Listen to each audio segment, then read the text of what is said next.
Good morning, everyone. It's 10 o'clock, so if we can make a start. Can I welcome you to the first meeting of the Scrutiny Committee for Corporate and Resources. I'm Councillor Filmer, I'm Chairman of the committee. Just a couple of housekeeping notes before we get underway. I've not been advised there's a planned fire drill this morning, so if alarms go off, then you exit through the marked doors. For those who need toilet facilities, they're located back through towards the main lobby. And if I could ask anyone who's got a mobile phone with them, if you could make sure it's either turned off or turned to silent, just so it doesn't interrupt the proceedings. Can I also just confirm at the moment, anyone who's joining us online, if they can hear clearly? I think today that would be you, Councillor Mansell. Could you just confirm you can hear us? Yes, thank you. That's terrific. Thank you ever so much. The agenda pack and papers available are available through ModGov and also directly available from the Council's website and have been sent out to members. Could I ask, when I invite anyone to speak, that you state clearly who you are for the benefit of anyone who is listening to the meeting and therefore can't see who's speaking. Can I also welcome any councillors, as we already have Councillor Mansell, and any others who may choose to join us later on to this meeting online. Also, just to advise everyone, this meeting is being recorded through an audio recording, which will be available via the council. And finally, as agendas are now viewed electronically, can I ask members to refer to the page numbers from the agenda pack, which in this particular meeting will be fairly limited, but when you do so, just to make clear what items we're referring to. So if we move to the agenda itself, please, and the first item we have is apologies for absence. Do we have any apologies, please? Thank you, Chair. I've received apologies from Councillor Liz Lashon. Thank you very much. That's all the apologies. I believe we have at least one member who has acknowledged they're on the way and will be joining us shortly. Next item is declarations of interest. Are there any declarations that aren't already declared through the papers themselves in terms of membership of town and parish councils? I'm seeing no declarations. Thank you very much. Item 3 is public question time. Unless anything has changed recently, I'm not advised there are any public questions today. No, Chair. Thank you very much. So item 4 on your agenda is the committee briefing by the Scrutiny Manager. So if I could invite Jamie Jackson to introduce this one, please.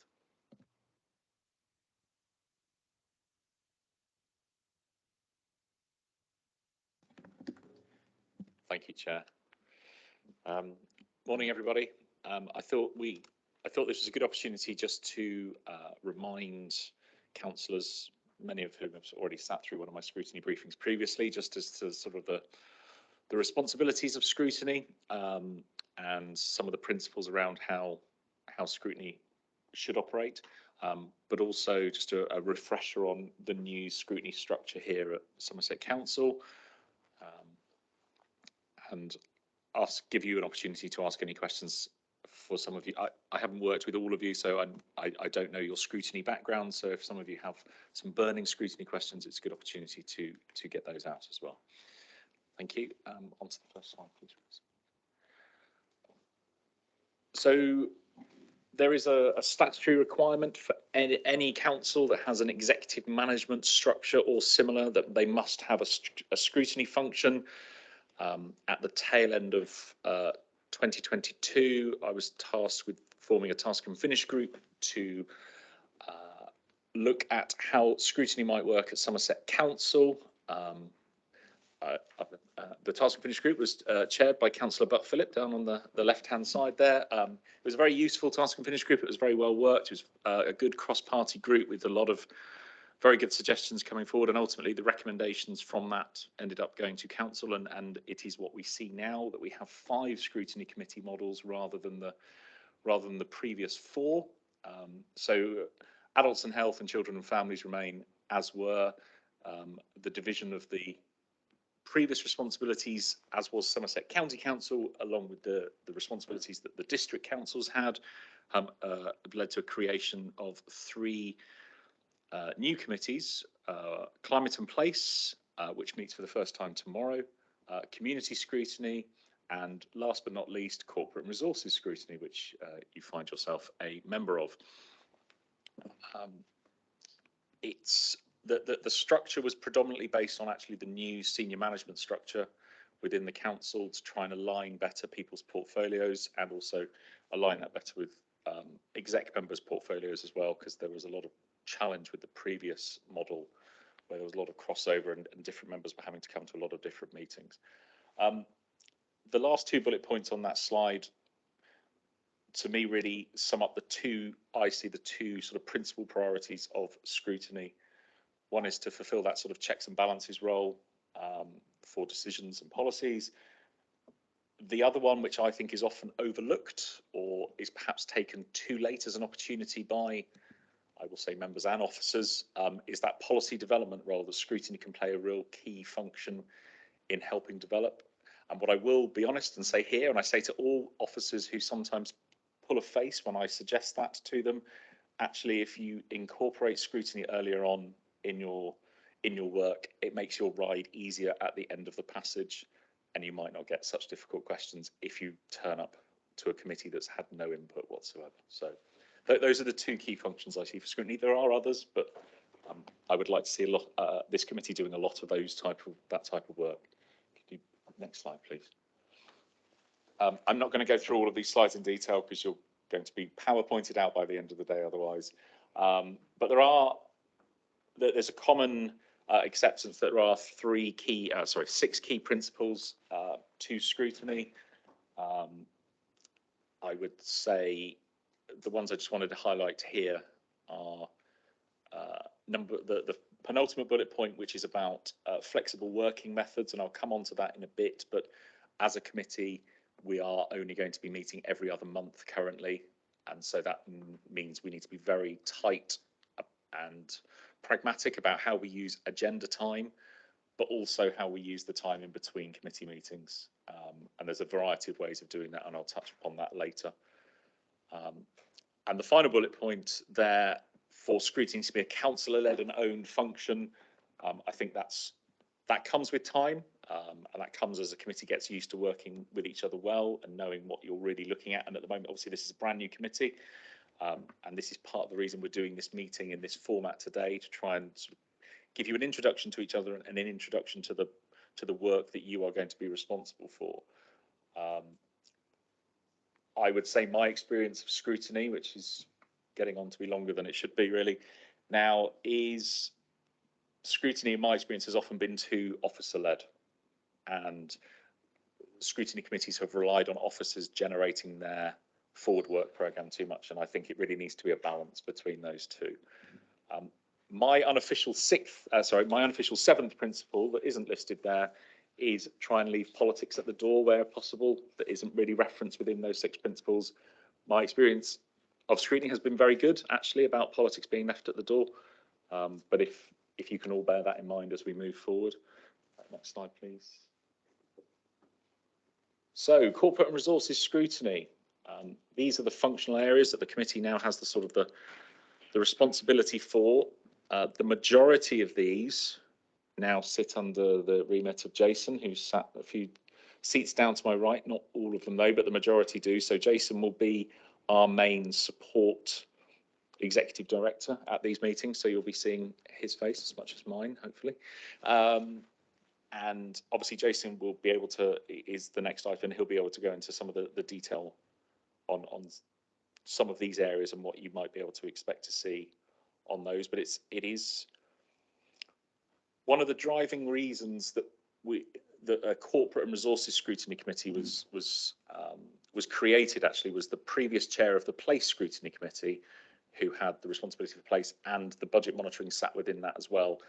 There was a real sense that committee struggled to have enough time to scrutinise the budget properly on top of all the place responsibilities as well. So there is a more dedicated area for that budget oversight now. Again, I'm not going to go through that. Sorry, I'm not going to go through that slide in great detail, but that is looking at the different methods of scrutiny that you can look at. There's obviously the classic sort of report, officer and hopefully exec member presenting, and then questions after that. But there are a number of ways of doing it, and it's entirely up to the committee how you want to do that type of inquiry or task and finish group work or research. I have always pushed back slightly on doing a lot of in-between committee work, because I wouldn't say that as a team I've had the capacity to do that. I cannot make that claim at the moment. We have a lot more people all of a sudden. We still have a lot of work, but we have the capacity to do a lot more of that work in between meetings now. So I will leave that open to you as to what you may want to utilise mine and my colleagues' time in between meetings. So do you want to drop onto the next slide? As I talked about the forward work programme, I do want to see it being ideally a real balance between member driven and officer driven, because obviously there are going to be things that Jason and his team know about or have foresight of that you just won't. So there needs to be that officer input, but we really want members to be driving it. But however, there are a number of different parties effectively parties with a small p, who can suggest items for the forward plan. They're listed on the slide in front of yourself. I would say that the chair will always have discretion, a sort of a final discretion over those items, but it is not just this committee who can suggest items for the forward plan. If you just want to drop down onto the final one, sorry.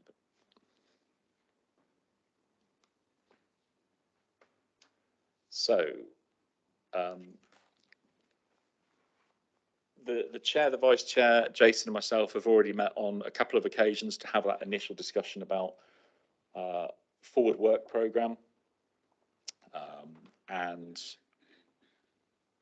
as there will always be a forward work programme item on every agenda, which is the last agenda item today, we will take forward any ideas that you have and any suggestions, and use that to populate the forward work programme as we move forward. As I said, we're only scheduled to meet on a bi-monthly basis, so that use of task and finish groups or informal workshop or development sessions will become key as we move forward. I suppose one of the shifts that I just want to flag up, and I imagine Jason will probably go into more detail about. We were at Scrutiny were used to receiving monthly budget monitoring reports in 22-23. As it currently stands, we're moving to a quarterly basis for receiving those, both budget monitoring and corporate performance. So hopefully at our next meeting we will be receiving the first of those. I should have introduced myself as well. I'll introduce myself quickly. For those who don't know me, I am the Scrutiny Manager at Somerset Council, so I attend all 5 Scrutiny committees, and on this one I will be very ably supported by Layla and Rose. And that was just a quick whiz through how Scrutiny sits at the moment, what your responsibilities are, and now's the time for any questions you've got.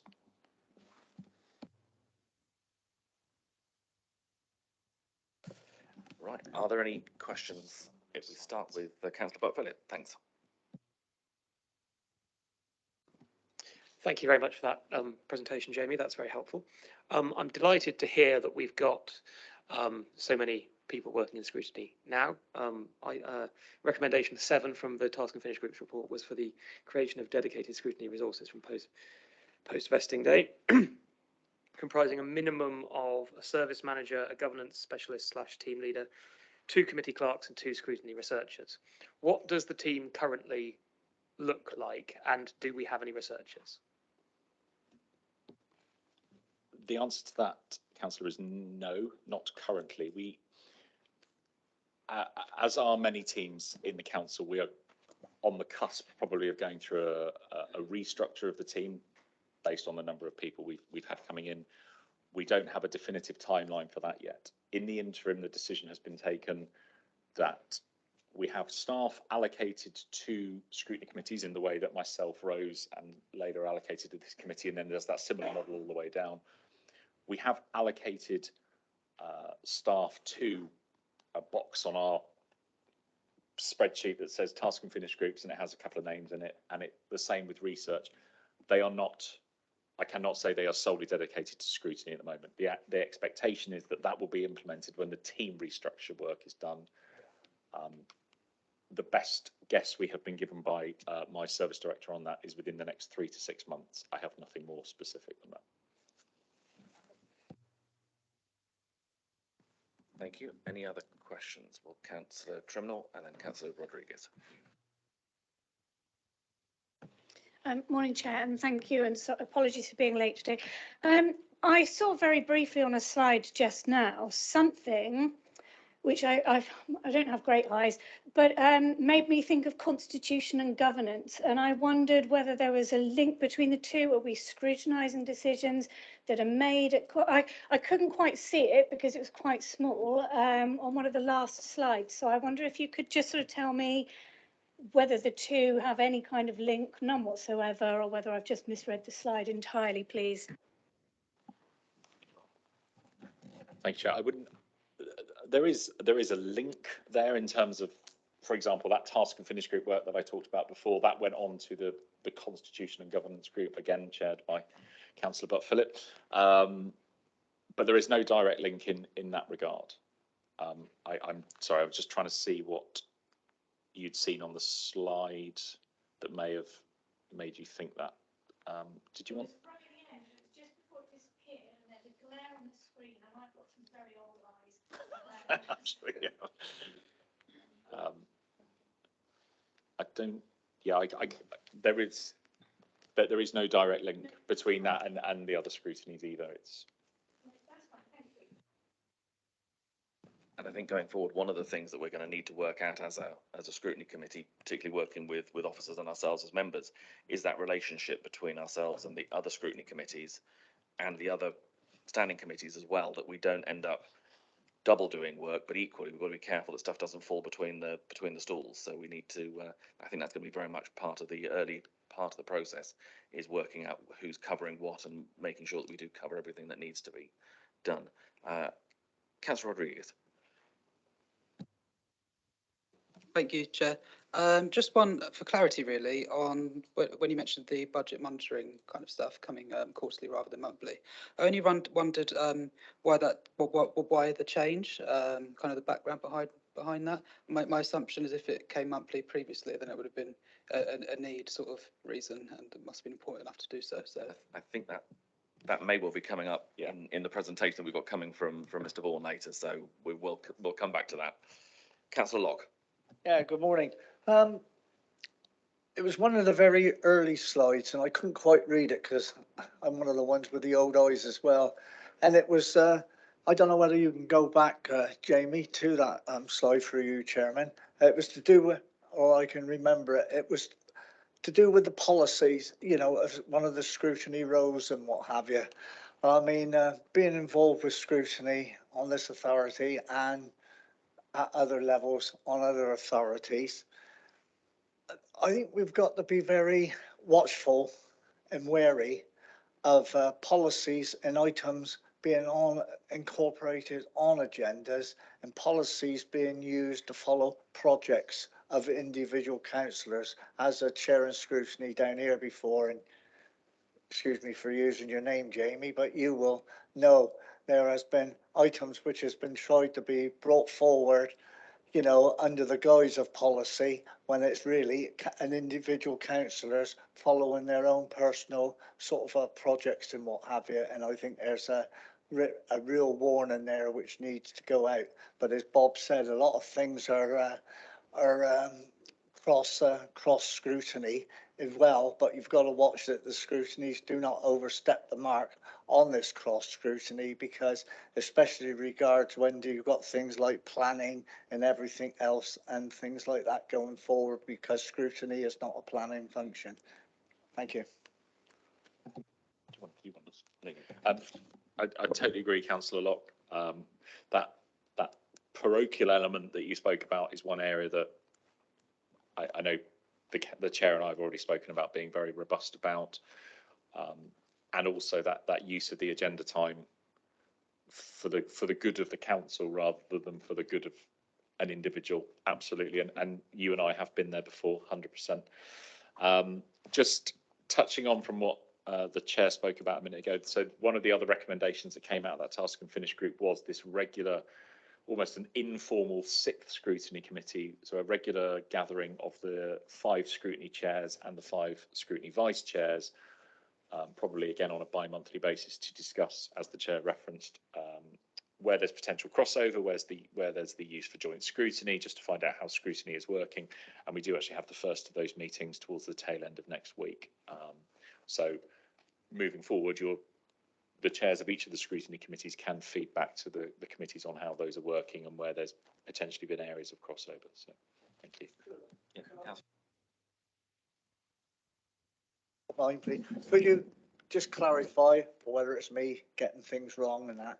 When you're talking about policy and regarding scrutiny, and it's scrutiny's role to look at the policies to see if the policies are delivering what they're meant to, as you mentioned, for the whole of the council. But it's not scrutiny's role to hard and fastly set the policy. It's to make recommendations which can or cannot be implemented. It's certainly not. I mean, one of the slides talks about, well, it's actually on the slide in front of us. Obviously, scrutiny committees have no decision-making power whatsoever, so it's not down to them. It's not down to any scrutiny committee to set anything. I think scrutiny committees can be used as a policy development, sort of almost sounding board at whatever stage, really. But whatever the scrutiny committee suggests is ultimately only a recommendation, and it's really for the executive member or the officer to take that with as much or as little importance as they see fit. But it's certainly, scrutiny is not going to set policy in that way, no. Certainly also from discussions we've had with myself and the vice chair and officers, is that we see a role here that we try and have a constructive role in policy development, working with the executive, not always just being criticising people after the event, but if there is policy development that we can help bring forward that helps a better policy, then that's part of the role we see ourselves playing as well, to try and be constructive rather than constantly destructive. Thank you for that. I wasn't necessarily referring to just this scrutiny committee, though. Yes. No worries. Councillor Seeb. Thank you, Chairman. It's a functional issue, really. Could we make sure that in future any slides or presentations which are being presented are in the actual meeting, so that we can scroll backwards and forwards? I noticed on a couple of occasions members have referred to something they thought they saw on a slide, and actually the whole point of scrutiny is to go backwards and forwards through things and scrutinise it. So we should actually be completely open, and I think if it's going to be presented in a public session, it really ought to be on the teams in the public arena as much as possible. Absolutely fair comment, and we'll certainly aim to do that. Councillor Wilkins.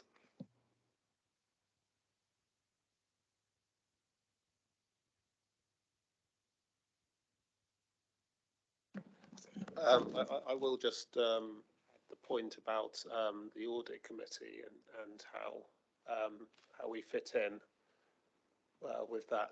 Question for you, Jason, I think, probably. I'll cover that in a second. That's particularly what my presentation's about, is to explain what audit do and what this committee do, so that we can get that clarity between the two. So I'll pick that up in the budget monitoring when we come. Okay, I'm not seeing any other comments or questions. Yes, I am. Councillor Chilcott. Thank you. I was waiting to the end, Chair, because I'm not actually on the committee. So a couple of comments. Firstly, highly disappointed we're only going to be looking at the budget quarterly. I think we probably move in the fastest moving era in finance terms we've probably ever seen, with inflation, etc. I worry that a lot can happen in 3 months and positions alter greatly, so that's a concern for me. So hopefully you'll pick it up, Jason. I'm just trying to work out in my head how a quarterly report fits with a bi-monthly committee. So that's my first question, because I know it's challenging to get it here and to the executive. Second is in relation to audit, not specifically, but there are often, I hope you'll cover this, there are often questions and issues in audit that are raised as concerns, but audit committee are rightly then told that's a scrutiny, not audit. So my question is, if there is a real concern, will that feed back so people can at least think about it in this committee, and whether they might or might not want to look at it? Third one is in response to contracts and procurement, and best guidance actually is a lot more involvement than we've probably seen previously in that.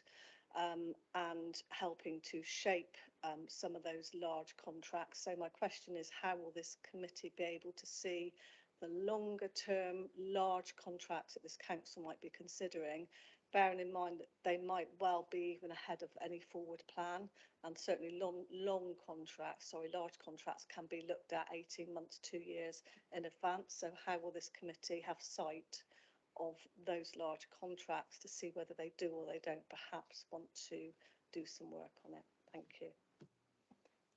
I think, again, those are issues that you will be raising during your report and can address those. Apart from the last one, actually, Yeah, because I don't particularly cover procurement.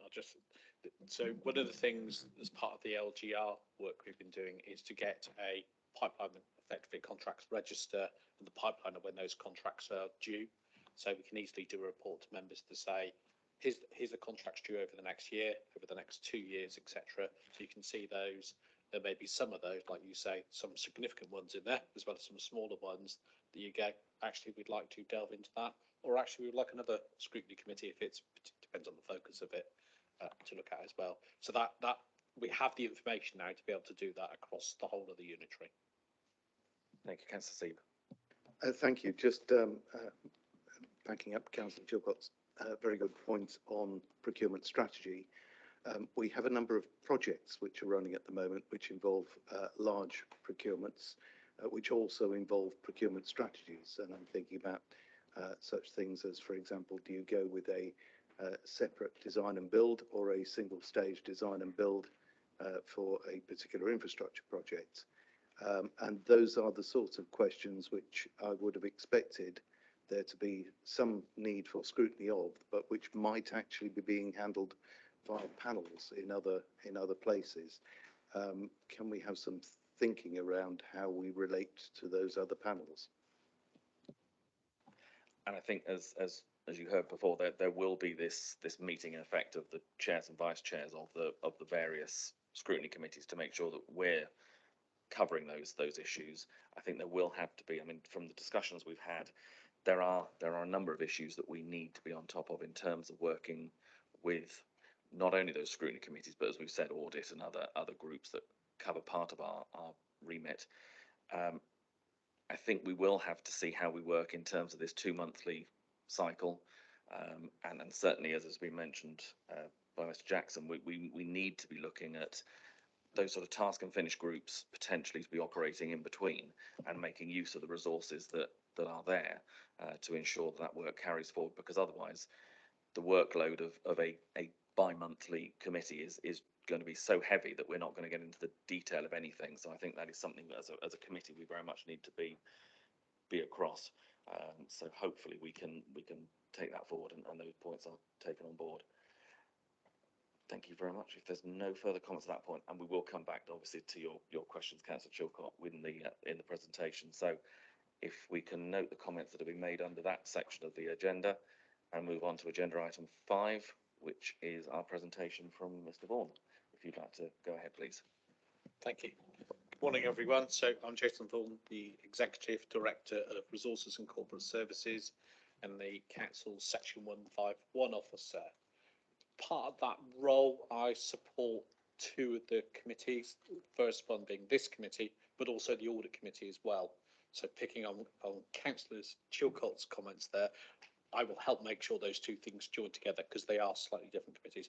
So all I wanted to do in here is just run through some slides, and these were slides I used in a presentation to Audit Committee to talk through the functions of the Audit Committee, etc. Set out what is sitting in the Audit Committee's area as opposed to what sits in the Scrutiny Committee's area. So just wanted to make that sort of clear. So this is a slide in terms of why have an audit committee. There's just a few headlines here, and frankly, I've got to take in quite a lot of headlines from lots of places. When you look at what's happened across local government generally, there's been quite a few failures, financial failures, and actually, really importantly, quite a lot of governance failures where things were assumed to happen and they weren't in place. So there's just a few headlines there of some of the things in terms of Nottingham Council accused of being sort of institutional blindness and just not aware of what it was doing Spelthorne, in terms of a council that hit the headlines of quite a small district council, borough council, that had a big property investment, actually not so much around the investments, although clearly the size of it has raised some eyebrows, but actually when people have looked at it, it's governance arrangements around how it's done that. And actually when they've looked at it, it's perhaps not been as transparent as it should be. Interesting comment from what was MHCLG, now DLUC, around Croydon and what went wrong there. In terms of that's a council that's issued a section 114 notice because it's run out of money. And actually the government's response really clear of it's the council's fault. You should have seen this coming. You should have had the mechanisms in place to be on top of it. So just a few of the flavours of things that there are around. And that's really why councils should have an audit committee. Hasn't been a requirement to necessarily have an audit committee, but been a best practice. Now we have adopted the SITFA code on audit committees. If you just go on to the next slide. They issued a statement on audit committees, which just basically said they're a key part of the overall governance framework, and they provide that independent assurance to members as a whole. So those, I know there are some councillors sat around the table that are members of the audit committee, the rest of the council should look at them to provide that assurance that actually that governance stuff that you assume is working okay and in place actually is. And that's the kind of role of audit committee, to check that overall governance framework. Just go on to the next slide, and just to kind of bring some of this to life in terms of the audit committee, just to flag up some of those areas that sit within an audit committee. Corporate governance, the governance framework, how decisions are made, how they fit together, the transparency, all those sorts of things. The internal audit function reports into the audit committee and provides regular reports and reviews of the council's functions over a period of time. The external auditors, who are Grant Thornton for us, they also provide regular reports to audit committee. Risk management, the function sits within the audit committee. Fraud and corruption and reportings around that. And some things in terms of the accounts is the approval of the annual statement of accounts sits with the audit committee. So that wonderful document that I'm sure you all read, that's about 200 pages long, that explains in a very simplistic way to the public how we spend the money. And if you've read it, it really doesn't explain it to the public in a very simplistic way at all. But it's a very statutory driven piece of work. That responsibility sits with the audit committee, and also treasury management in terms of the requirements around setting out what your plans are for the year, your limits, your governance around how you do your treasury activities. Some of that function also sits with full council as well. Key point I make to the audit committee is they're not a scrutiny committee. So I think certainly at the last audit committee, they wanted to look at council's debt and the size of the outstanding debt, how we were collecting it, etc. I was making the point that's not the audit committee's function. That actually sits in the scrutiny committee. So one of the things we just need to make sure is we don't cross over the line between what sits in the other committees. There will be lots of things that are common in terms of the subject. It's the lens through which you're looking at it. So audit committee has that governance lens of looking stuff. This committee has the scrutiny lens. So if you take something like budget monitoring, that budget monitoring during the year would sit here, but the year-end summary of what we've done, as forms part of the statement of accounts, sits with the audit committee. So slight differences how you view things. Now, this is from the council's constitution. I've just picked out a particular thing here in terms of the audit committee's functions in terms of that financial reporting. Makes it really clear, actually, the audit committee does not monitor the budget during the year. That's not their responsibility. That sits here. What they're responsible for is making sure when we produce the accounts at year end, we follow the proper processes, we apply the right policies and produce it all within time, and we consider the external audit report on the actual accounts itself. Just go to the last slide. So I told you what you're not about and what audit's about. So here's some of the areas, and this isn't an exhaustive list, by the way. This is just to frame some of the items. So on the left-hand side is some of the obvious things. Certainly budget monitoring sits here, and that will be both revenue, capital, and also the HRA as well, housing revenue account. definitely sits here, and the year-end position in terms of, you know, did the council under or overspend at the year end? How does that fit in? That's it here as well. I think that's quite obvious. In terms of the sort of process, we have said we are not doing a budget monitoring report for the first quarter. That's partly because we haven't got the management arrangements in place and we've put in the new finance system. In terms of moving forward after that, we haven't actually agreed what the frequency of reporting is.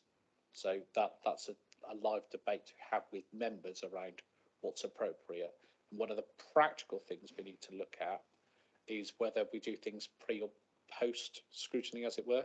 I think in terms of budget monitoring, it works better if it comes here before it goes to the executive. There's some of the timetables, there's real implications on that doesn't always work through. I think there's also a thing around, we obviously look at the things like the format of the reports and things like that, and we take on board members' views. But actually, there's also a thing, and I think it goes back to one of Jamie's slides, around how do you work as a committee. We could do a formal report on the budget monitoring, and we certainly do that for executive. But actually, it might be that we do something that's a bit more dynamic, and here's the position that, as of last night, as it were, on the system live during the committee. We can do it in lots of different ways. You're a scrutiny committee, you don't have to have a formal written report that comes through. You could have something that's up to the date or focuses in on a particular area. So really happy for the committee to kind of work through how you want to do that type of thing. On the right hand side there, I've just put up, like I say, this is not an exhaustive list, but this is some of the things that as a scrutiny committee you might want to look at. Things like the financial strategy, the council's medium-term financial plans, so what's the plans over the next 3-5 years, that longer-term stuff. Certainly in terms of the budget proposals for the coming year, you'd want to look at those, and you might want to look at particular angles of them, whether that be fees and charges or investments made in services or reductions to services, and you might want to scrutinise those in quite detail depending on what they are. Council's reserve levels, particularly important thing at the moment in terms of if you run out of money, it's normally, you can see the trend with your reserves dropping over a period of time. So that's something, again, scrutiny we might want to look at. Council's debt collection. Obviously, we have a variety of sources of income. Council tax, business rates are the two biggest, but also there's a lot of other means that we collect in income from people, and also payments to people as well. How do we as a council perform on those things? And commercial investments as well. So the new unitary has quite a significant investment portfolio. You might want to do some scrutiny around some of those areas. So I hope that's given you a bit of a flavour of what audit does, which is very much on that governance side, and hopefully start to set out in terms of the scrutiny side from the financial perspective what some of those things are. I hope I picked up the various questions that there were around the budget monitoring stuff. It's definitely something to develop this year. We are doing the first quarter. After that, we will decide the frequency and the format of those reports as well. And that's something I'm very happy to work with members outside of the formal scrutiny committees, for only meeting every couple of months to get that format right and to get what works for you. It's got kind of not a one size fits all. We will have to do certain things with the executive. There will be a written report, but scrutiny can have it in lots of different formats. Thank you. Could I just ask one thing, again, in coming back to this idea of making sure stuff doesn't fall between committees? So in the event that something is raised here, which is actually audit, or something is raised in audit, which is actually here, would there be some sort of formal notice that would go to the other committee to say, well, it's been raised here, but we can't deal with it, so it's over to you? Yeah. Yes, we need to make sure that we actually get that recorded so that we do that. And I think some of the coordination behind the scenes, because there may be stuff that you come across in your scrutiny and you think, actually, we're a bit concerned about that, but it's not our remit. It is audits, but we would ask them to do that. So actually, one of the things you can do is formally ask other committees to have a look at this area, and vice versa. They're in their audit model may come across something and say, actually, it's not really, that's turning into a scrutiny item now. We'll raise it and formally raise that through. So yeah, we'll make sure that mechanism is in place. Thank you. Councillor Steve. Thank you, Chairman. It sounds to me as though we've got on the list, on the wider list, such things as council tax support schemes, the NNDR relief scheme, and probably these other sources such as block grant cases and things of this nature within our remit, which is good. One thing I didn't notice, which is absolutely key on the capital side, is disposal proposals. We have probably got some scope in terms of policy direction there, but actually they tend to be sensitive issues, so they're probably best, they're awkward to handle. And I'm just wondering what your thoughts are in that particular arena. Thank you. Mr. Vaughan? Yeah, so in terms of remit, they definitely, they are a scrutiny area to look at. Clearly, some of the confidential elements of some disposals, it's normally the amount that's the confidential bit rather than the actual thing that you're doing. But yeah, we can absolutely look at those. I think the purpose of sort of putting some of those things up there, we'll come on to it's almost the next item, is what does the committee want to do in terms of its work plan and plans to go forward, just give you that flavour of there is a whole host in councillor seat list quite a few of the different policies, and there's an awful lot more as well. It's not just finance, but this covers, you'll receive a briefing in a minute on some of the LGR work, those areas, ICT, it's quite a wide remit of all the corporate functions, but clearly there are quite a lot of financial ones that this committee has the responsibility for. Thank you, Chairman. Just to follow up on that, I have a vague recollection, and I look to be corrected, that there were some decisions taken by the Somerset County Council when setting up arrangements for this council to review certain aspects of tax collection and relief schemes. And I'm just wondering if there are any of those already in our forward plan.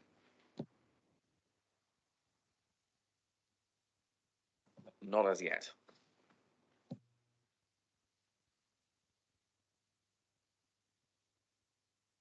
Councillor Rodriguez and then Councillor Smedley, please. Councillor Rodriguez. Thank you, Chair. Just to quickly touch on the budget monitoring side of things. From memory, the budget for this year obviously was quite a difficult task and quite a bit of risk involved with the budget as well. And so I think it's really imperative for us to look really closely at the budget throughout the whole year and for it not to come quarterly. I know that decision's yet to be made, but perhaps a suggestion of this committee could be that we look at that at every single meeting that we do have, because I think it's imperative that we make sure that the finances are on track. I could be wrong, but I think as well the next couple of years there was a kind of projected overspend unless we don't make further savings, and so we need to be really, really tight with that. So yeah, my recommendation would be, if possible, for us to look at that every meeting. And also, I do question whether bi-monthly meetings of this committee is sufficient when looking at budget monitoring every other month. I don't know if that's really quite robust enough. Yeah, I think that is something that we're going to have to decide as a committee as to how we feel our work programme operates, and that's something that we will need to look at. Mr. Vaughan. Yeah, if I can just add, in terms of budget monitoring, there may be different angles you want to look at as well. So there's the budget monitoring report, and there'll be regular reports going to the executive to show the position, but you might want to take a slightly different tack at certain times. Perhaps say, looking at all the savings put forward and saying, we want to see what's the progress against all the savings that are built into the budget. So I think the point is, you've got the freedom to look at what you want to do. Don't box yourself into just looking at, here's the report that goes on to executive. It might be you go, yeah, we want that, but actually we want to see, what's the benefits realisation of all the stuff that you said you deliver this year? Are you actually doing it? If not, why not? What are you doing about it? Those types of things as well. So I think you can drill into a bit more detail than perhaps was available to the previous committee in a few areas. Thank you, Councillor Smedley. I noticed on there was the commercial investment section, which Somerset's inherited quite a large investment portfolio from all the different districts. And speaking from a Sedgemoor perspective, there used to be a property investment board, which was particularly devote to looking into that. And when I was the leader of the opposition there, I was invited to that as an observer. I don't know whether there's an equivalent body or whether this is the body that scrutinises those investments. The reason I mention that is it was mentioned about the sensitivity of the financial aspect of this. There's also an ethical sensitivity as to whether some of the things that we're investing in are ethically appropriate. I can only refer to some of the items from that I know from Sedgman. I don't know at all what the other districts invested in, but we are all now, party to those investments. And I think that obviously the committee and the council needs to be sure that it wants to invest in those particular investments. Mr. Vaughan. Yes, so at present, there isn't one of those sort of subcommittees. There definitely is likely to be going forward. So a sort of subcommittee under the executive to do with commercial investments. That's partly around speed of decision making rather than anything else. But that doesn't detract from scrutiny being able to scrutinise things as well. So there might be a functional bit so that we can take quick decisions, but that'll be purchasing or disposal. But that doesn't stop the scrutiny, this body looking into those things as well. Thank you. I've got Councillor Deakin and Councillor Steve. So Councillor Deakin. Thank you, Chair. Thank you, Jason, for the presentation. Just back onto the budget monitoring. I think you're absolutely right. I think we need to be flexible and responsive to how we explore and deep dive into the budget during the year. I think we're not going to get the perfect approach straight away on day one. I think it's going to take some time, and we're going to have to test and we're going to have to learn and see what works. I think your suggestion of not necessarily just expecting a regular report, as has been the case previously, it is the right one. I think we should be willing to approach and scrutinise the budget in slightly different ways. So I think some of your suggestions, like looking at savings or particular areas, might be the right one. I do think what we should be conscious of, though, is that we don't allow the calendar to dictate what happens. Actually, we should be dictated by what the right thing to do is. Then if the calendar needs to shift around to adapt to that, then I think that's what we should do. But I don't think we could make that decision now. I think we need to give it a go for a bit, test, see what happens, and then make the choice about what we think is right moving forward. Seems very sensible. Thank you. Councillor Steve. Thank you, Chair. Going to almost exactly the same place, but with a slightly different angle. It's my recollection that in another place there were discussions about profiled budgets across the year in order to take out some of the seasonal effects that confused the long period monitoring that had been in place.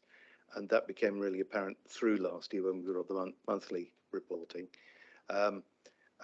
Did that profiling actually happen this year within the budgets, and is it therefore going to be easier to rely on budget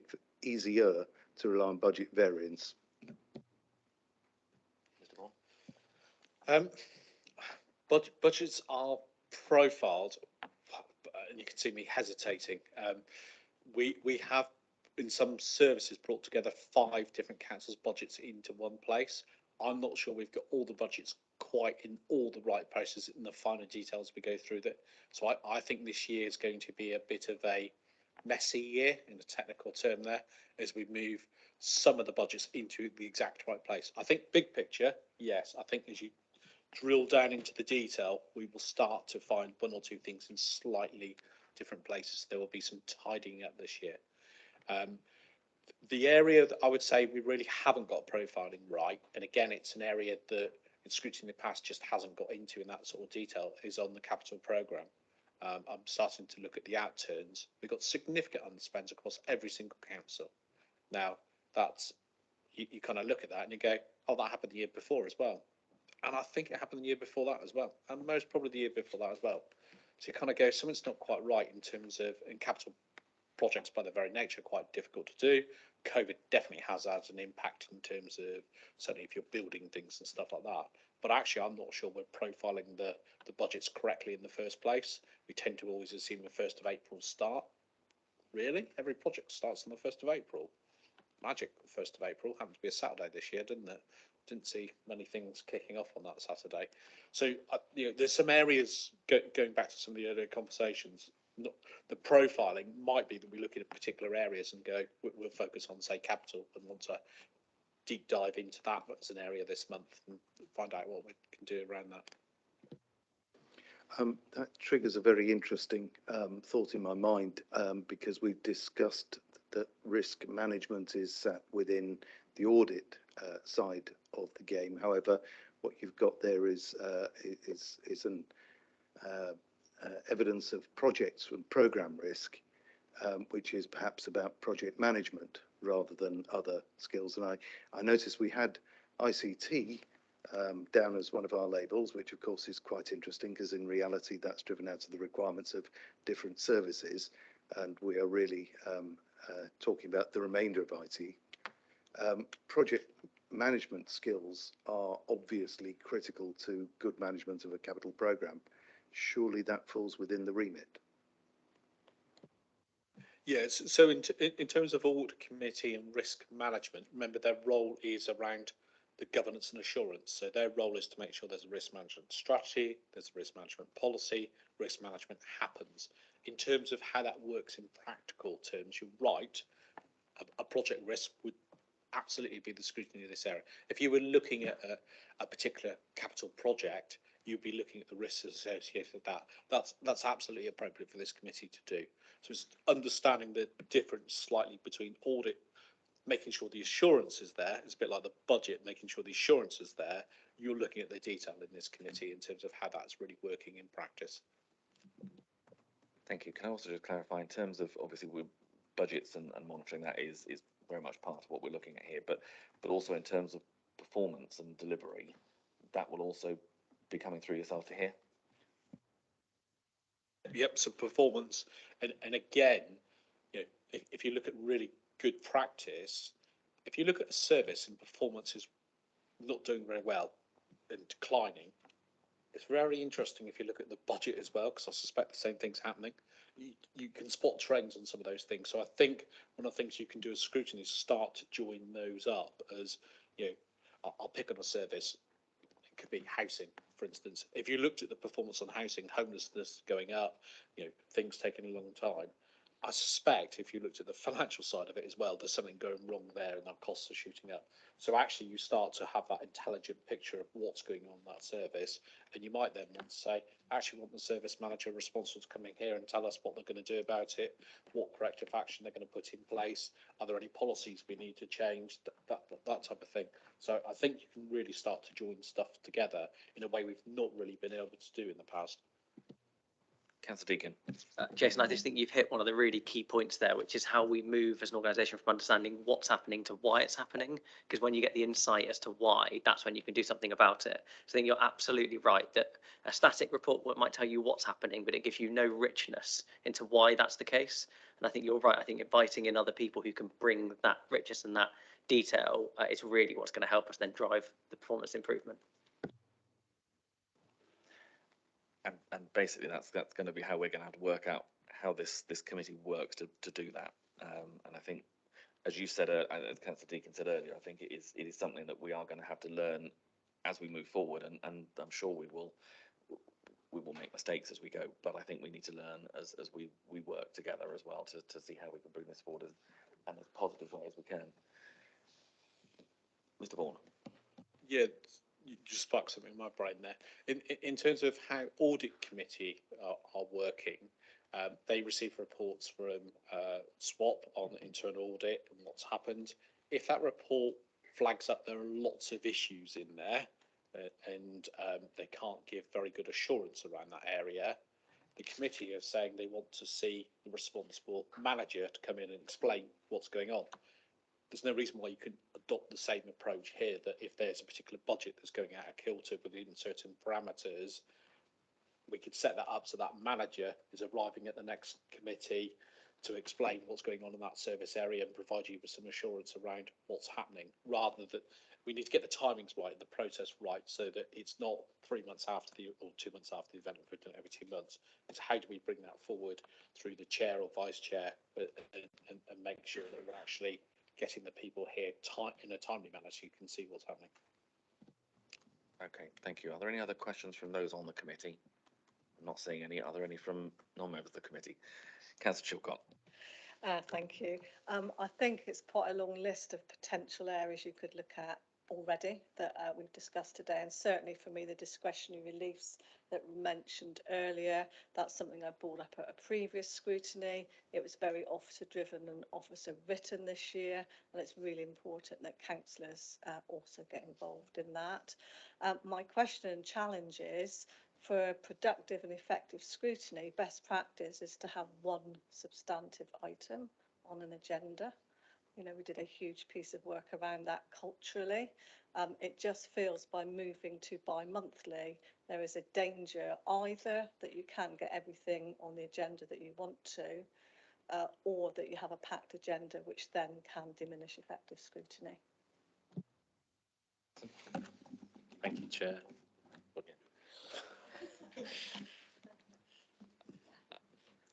You're absolutely right, Councillor Chilcott.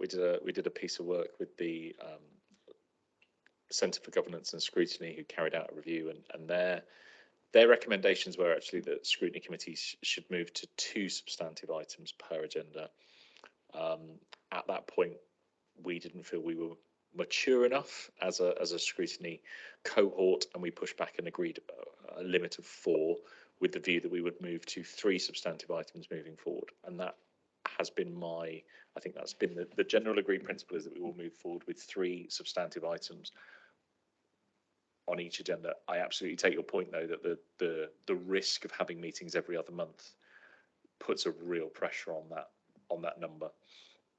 And I've been there. I've been to agenda items where you have 7 or 8 agenda items, and you don't really scrutinise any of them particularly well. You just get through, and it's a bit of a slog. But again, I'll just refer you back to my earlier comment about utilising that time outside of meetings as best you can, to make sure that the things that are actually on the formal committee agendas are the things that need to be.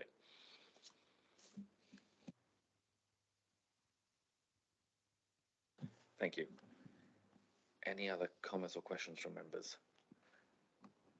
Okay. I mean, I think it would be fair to say, I mean, from the discussion we've had so far, you'll all be well aware of the sheer breadth of issues that we can be looking into, and the number of those that we're going to have to, as we'll come to the work plan later. We are going to have to be very smart in how we take this committee forward, and how we work outside of the committee as well. But I think we also need to realise that we can't hit everything all at the same time. We're going to have to work through together to find a schedule as to how we deal with these things. So hopefully that's going to be coming out later in the meeting anyway, as to where we move forward. But very much it's going to be a learning process, as we've said all the way through, and that's why we've had the format of today's meeting in the way that we have, because I think it was important that everybody got a grasp of just how broad an area of work that this committee is going to be covering. Okay, thank you all very much on that item, which brings us to the next item, which is just a small piece of our agenda, the local government review update as to how we've got where we are and how we've got here. And we have Roshan Rabati and Sarah Hawkins who are going to present to us on this item. So if you'd like to go ahead, and then we'll take questions after. Thank you. Thank you very much. Good morning. Thank you for the opportunity to update on the LGR program and the next steps for the overall programs across the unitary. I'm Roshan Rabati, one of the program leads on the LGR, and today Sarah and I will cover 3 topics under this item on the agenda. So we do a look back on what the tranche 1 of the LGR program delivered, and what it meant for our customers, our members, and our staff and our organization, and the lessons learned that we have learned from that program and that piece of work. We also look forward to how we are developing the new program for the unitary, and also the next steps to make sure that you as a scrutiny committee have the oversight of that development, and how we can engage with you to make sure that your views are embedded into that new program. If we can move to the next slide, please. So as you're all very well aware, the tranche 1 of the LGR was a very ambitious and very complex and size-wise quite a big program. We have managed to deliver what we set out to deliver. We had around 290 products that needed to be in place by vesting day or shortly after vesting day, and almost all of them have been delivered. We still have a handful of products that needs to yet be completed, and we are monitoring those as part of the program management process that we had in place. So what those products really meant for our organization, if we can move to the next slide, please, thank you. So for us, for our customers, we have now only one telephone number that they can reach us on. We have a single website that they can access all the services through that website. We've got a new customer strategy, and as part of that, we've got quite a forward-looking customer promise, which we are embedding that now across the organization. We've obviously had the new branding, and we are rolling that out on a gradual rollout. And we have got now 19 face-to-face customer access points, including new access points that our population and our residents can reach us out into. For our services, we've made sure that we continue with the business continuity. There was not any interruption in our service delivery. We have got a baseline service standards which have considered the MTFP, which was your previous topic, and for day one, we've got that baseline. Obviously, there is still more work to be done to make sure that we continue to develop those service standards in line with the population needs and also with our MTFP requirements. We successfully had emergency and business continuity plans in place, which was one of the legal requirements for vesting day. For staff and members, we have got the new ID cards and lanyards and the access to all the sites that staff are required to access to. We've now got a single ICT system, so everybody across the organization is in that single platform, which was a quite great achievement, and not all the unitaries have done that from day one. So that was really a highlight point for the success of the program. We have got our leadership team in place, so we've got the exec leadership, and we've got our service directors now in post, and they are busily working to see what's the further and the structure below that tiers would look like. All the staff have been 2P to the new council, and we've got the operating model that those services can then build around that operating model and align their individual operating models with the organization operating models. We have looked at most of our strategies and made sure that the critical ones for day one are all either completely written new or had been refreshed to be fit for purpose for the new organization. And from the local government point of view, obviously we have the Taunton Town Council and the Constitution, the governance and decision-making arrangements, which obviously this scrutiny is one of those part of that review of the governance. And we, as part of the tranche one, we had the development of the LCNs, which will come in later in the year, and they will be starting their functioning as it was outlined in the LGR business case. So what did we learn from that program? We had the peer review, which they were really complimentary in the rigor and processes we put around the program during tranche one. they had a really good and valuable recommendation for the next phase of the program. And as part of the work that we are doing now in that mobilizing and planning for what the future would look like, we have taken into consideration their recommendation.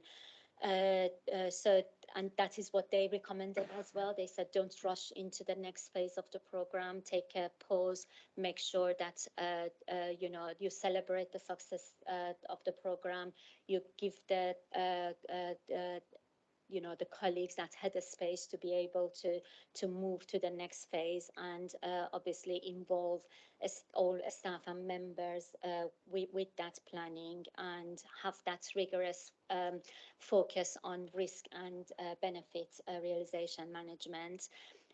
So taking into account what they've told us and what we've learned from the program, we know that transparency we had during tranche 1 was critical, and we will continue to keep the program as open as and as transparent as possible, and that will be true to all of our stakeholders.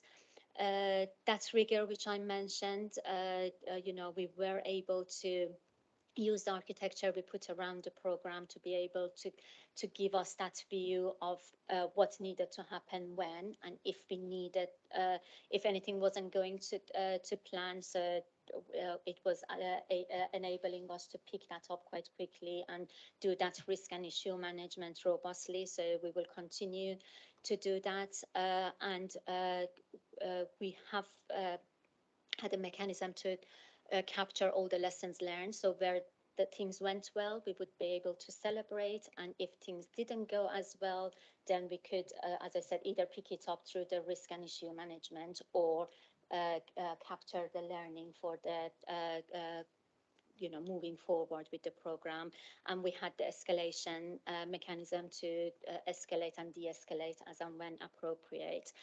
That was one of the things that we've learned through the tranche 1 of the program, was to really focus on what things that were important. So that benefit identification and benefit realization, that rigorous risk management, identifying risks early and put mitigations in place, and also empowerment, but keep the accountability. So we are really clear who are responsible for delivering benefits, and who are responsible for managing those risks and issues. And obviously, as part of all of that, we can't do that without members and without a staff. So that culture change needs to be at the heart of everything we do going forward. If I can pause here and ask Sarah, invite Sarah to give you a flavor of the new program and what is in the future for the program, please. Thank you, Roshan. I'm Sarah Hawkins, so I was also a programme lead on the LGR programme running our PMO, and I'm also the strategic manager for business change at the council at the moment.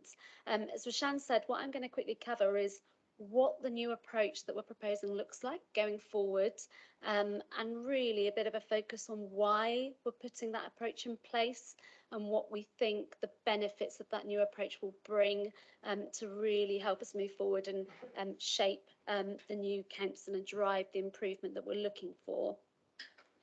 So in terms of what the new approach is, what we're looking to do is bring together a single programme overview of all of the ongoing service alignment activity.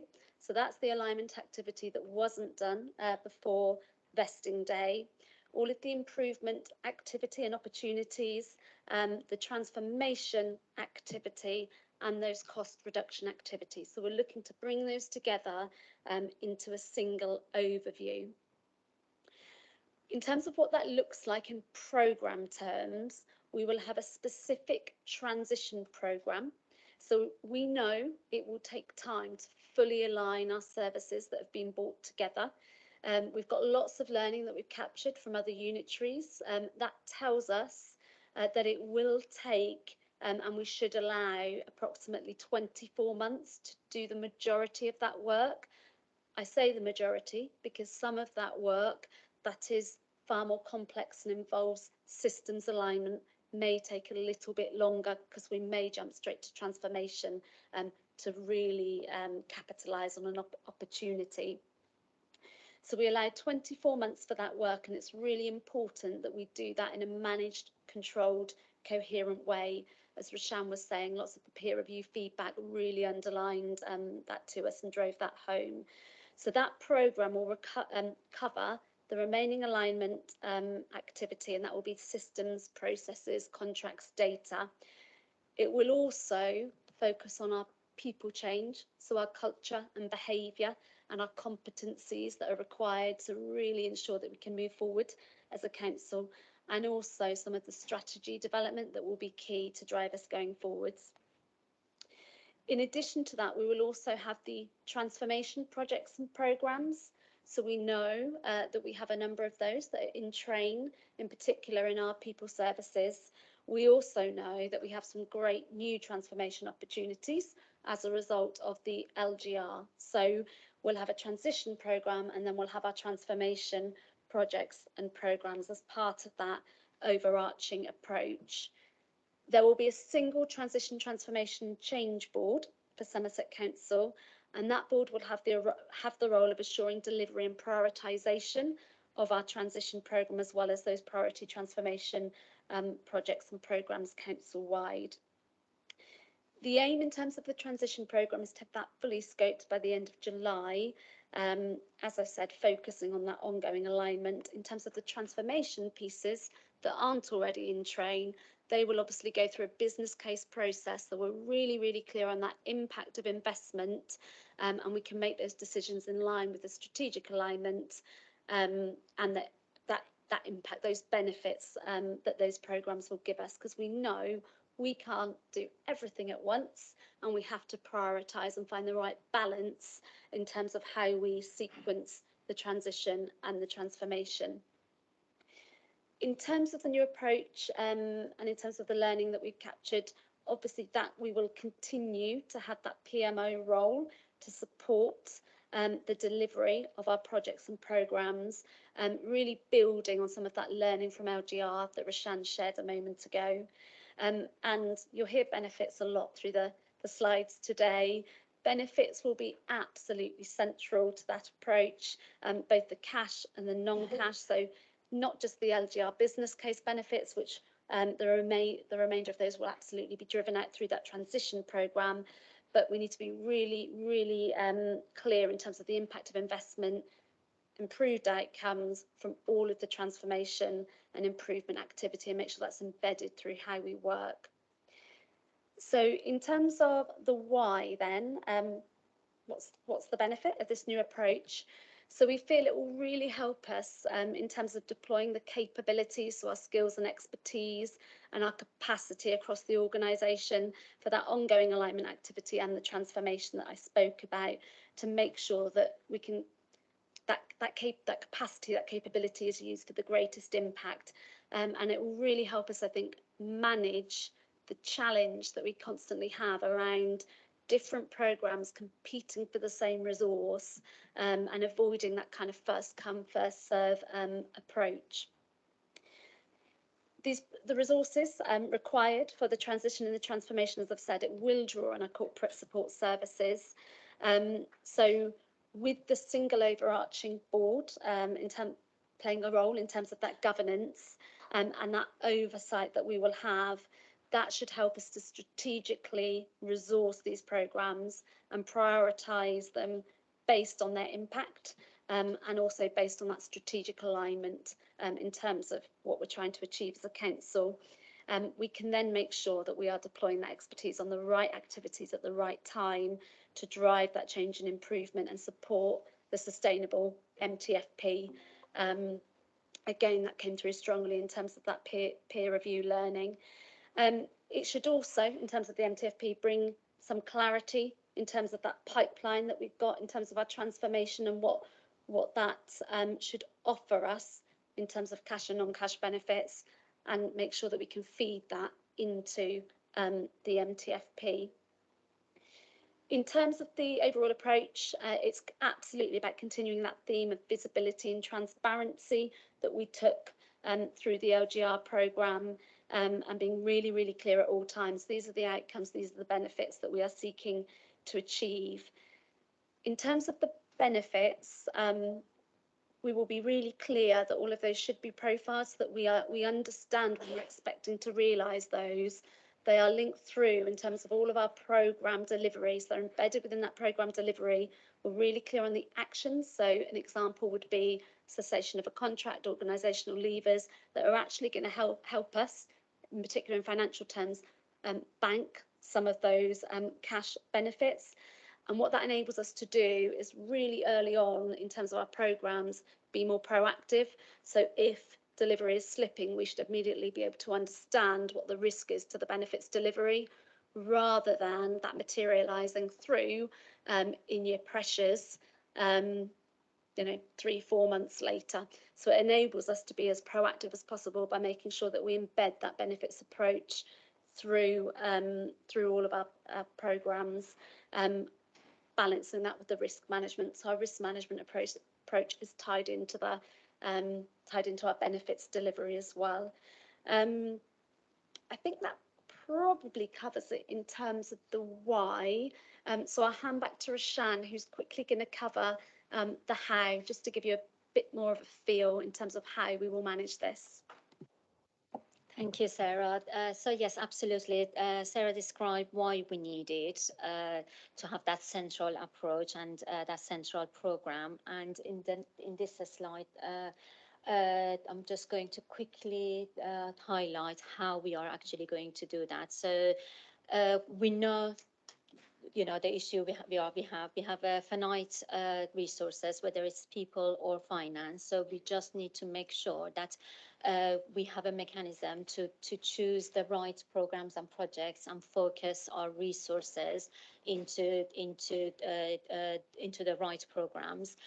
So what you can see here is all the elements of a framework that we are putting together to have that corporate and a standardized approach into forming and managing our programs going forward. So the first step is having a mechanism to actually say what needs to be allocated to the operational of the services. So it's contained within the services. They do it as part of their business as usual, and they will still deliver it as part of the operational delivery of the service. What sits with what Sarah was saying as the categorization of the transition, which is that further alignment, that streamlining of the services, and what will fit under the transformation umbrella, which is that bigger scale of change, and it might need a different approach into governing those programs and monitoring that. So we've got a mechanism to distinguish those three categories, and then the ones that will fall within the program, whether they will be transition or transformation, they will then fit within this framework, and we will use this approach to manage them. The prioritization matrix is, again, we are developing that across the corporate services. So we've got that engagement from all of the users of this approach, and it will just help us to prioritize those programs that we know are contributing to our council plan, to our MTFP, to our strategic objectives, and will actually deliver the outcomes and benefits that we need as the council.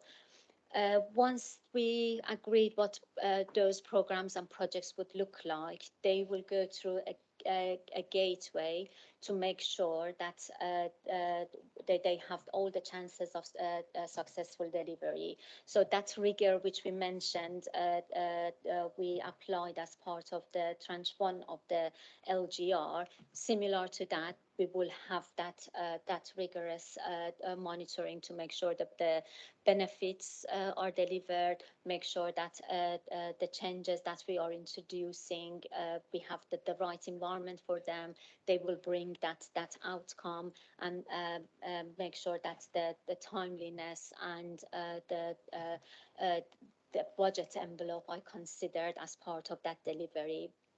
And within that delivery, the item 5 and 6 on that framework is absolutely critical to make sure that those benefits are identified and are being tracked throughout the delivery phase. And also we make sure that we've got we bring our people along that journey, and they are also ready for those changes, and we make sure that those changes are actual improvement and we are adding value for our customers, for our organization, and for our services. This can only happen if we have the right environment and we create that right environment, the environment that fosters that improvement mindset and encouraged everybody to strive for better. And those elements outside the framework will all be enablers and helping us to achieve that ambitious program and deliver those outcomes for our population and our organization. So this work is all in development, and what we would really like to do is to bring it back to yourselves and to make sure that that program that we are putting together is effective and is going to deliver, the priorities of the council, what is important for us as an organization and what is important for our residents. And would like to engage with you to make sure that the right decisions are made at the right times and will have that impact that the program is envisaged to deliver, and also give you the assurance around that delivery, and making sure that those outcomes and those benefits are realized at the right time. Thank you for your time. So if there are any questions, Sarah and I would be happy to go through them. Thank you very much. Councillor C was first up. I'm afraid I may be about to set a bit of a hair running here, but I'm afraid that felt a little bit too high level to be useful. Rather more checklists than framework. And the bit that was leaping out at me really was the mapping of this to the job that needs to be done, the specifics of the functions of this council. I wouldn't have expected a woolly top-level presentation effectively a year into the process.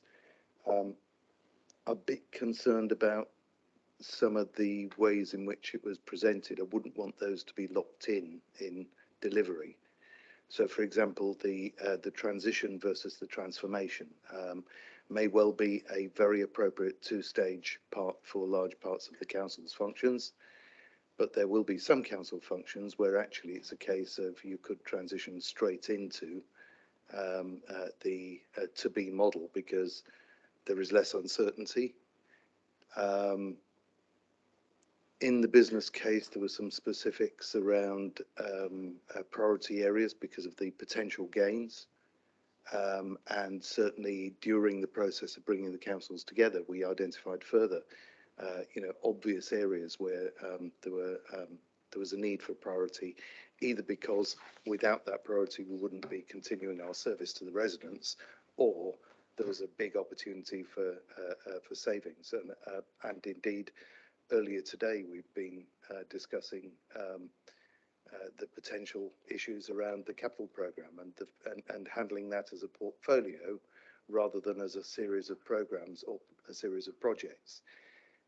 In a portfolio, you veer and haul and you focus your fire on the problem of the moment to actually get traction and get past issues that would be insurmountable to a smaller effort. And that tends to be why you have drag and slippage in capital programs. This is a very large capital program, this transformation. I just didn't get that flavour. I haven't got any specific questions other than an observation that, you know, this to me needs a good scrub, and it needs some push, and it needs some direction, and that didn't come through. Would you like to respond to Councillor Seaton?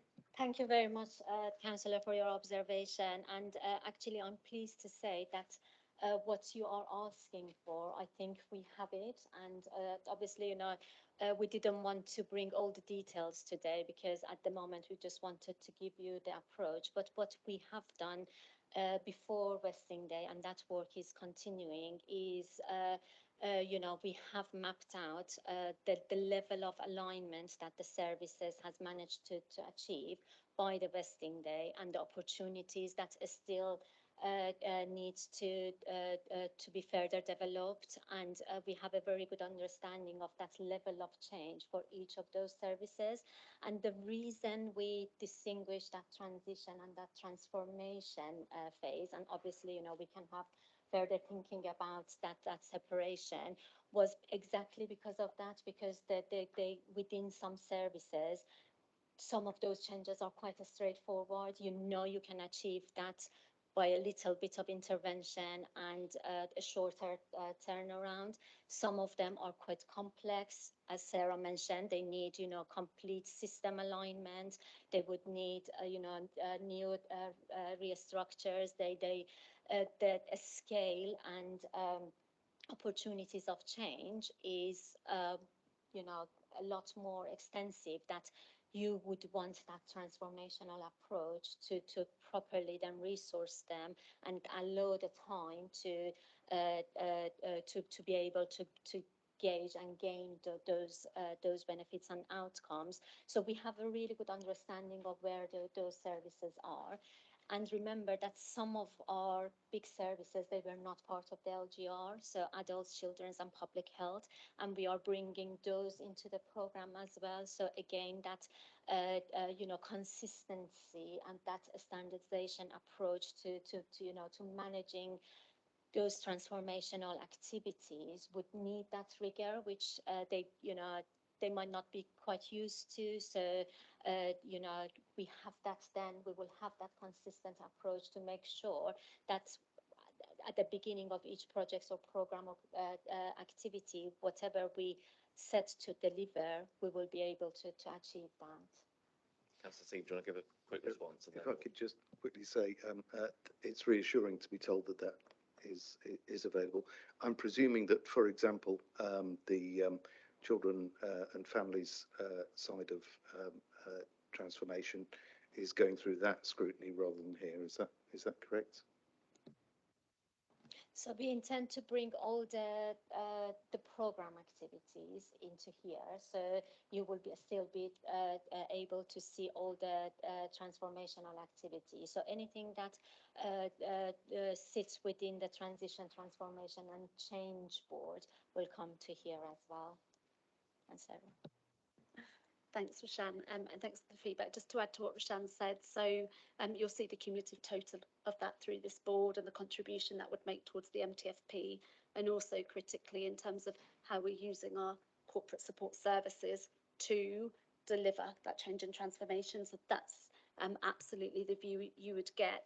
In terms of the programmes, the only other thing to add is we have identified 16 million that's already committed in the MTFP against the LGR business case, which set out to find 18.5 million.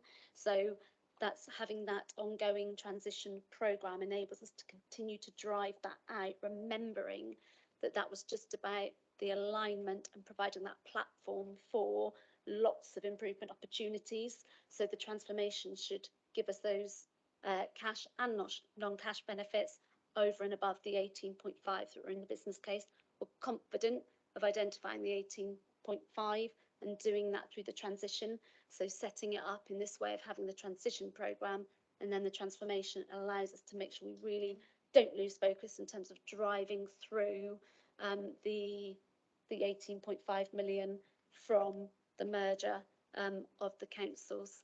So it's about doing it in that controlled and managed way. And as Roshan said, we set that programme up with that really live view so we can dip into it and see something to Western Day, all of the detail across all of the services, and get a feel for the extent of the alignment that happened before Western Day.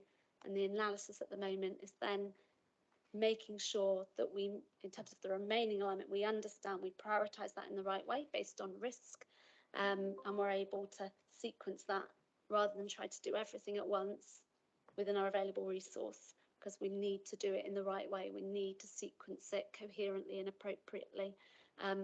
But yeah, happy to bring back, as Roshan said, any of the detail to help the committee understand what we're talking about. We came in with a high level today to set that scene, but completely take on board that some of the detail will help. Thank you. Councillor Rodriguez.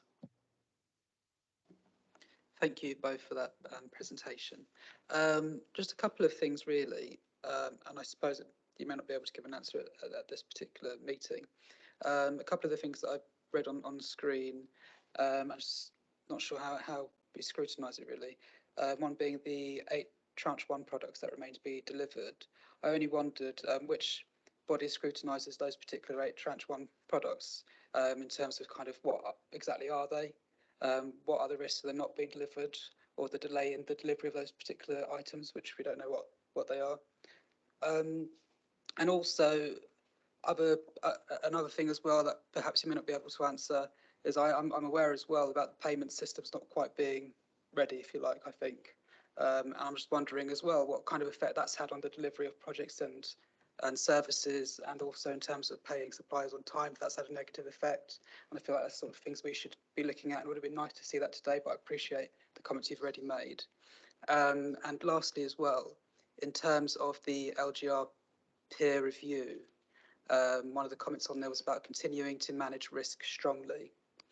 I just wonder how that's going to be scrutinised. With the previous LGR Scrutiny Committee, I think there was really in-depth reporting on risks. And so I just wondered, is that going to continue if we're continuing to manage risk properly?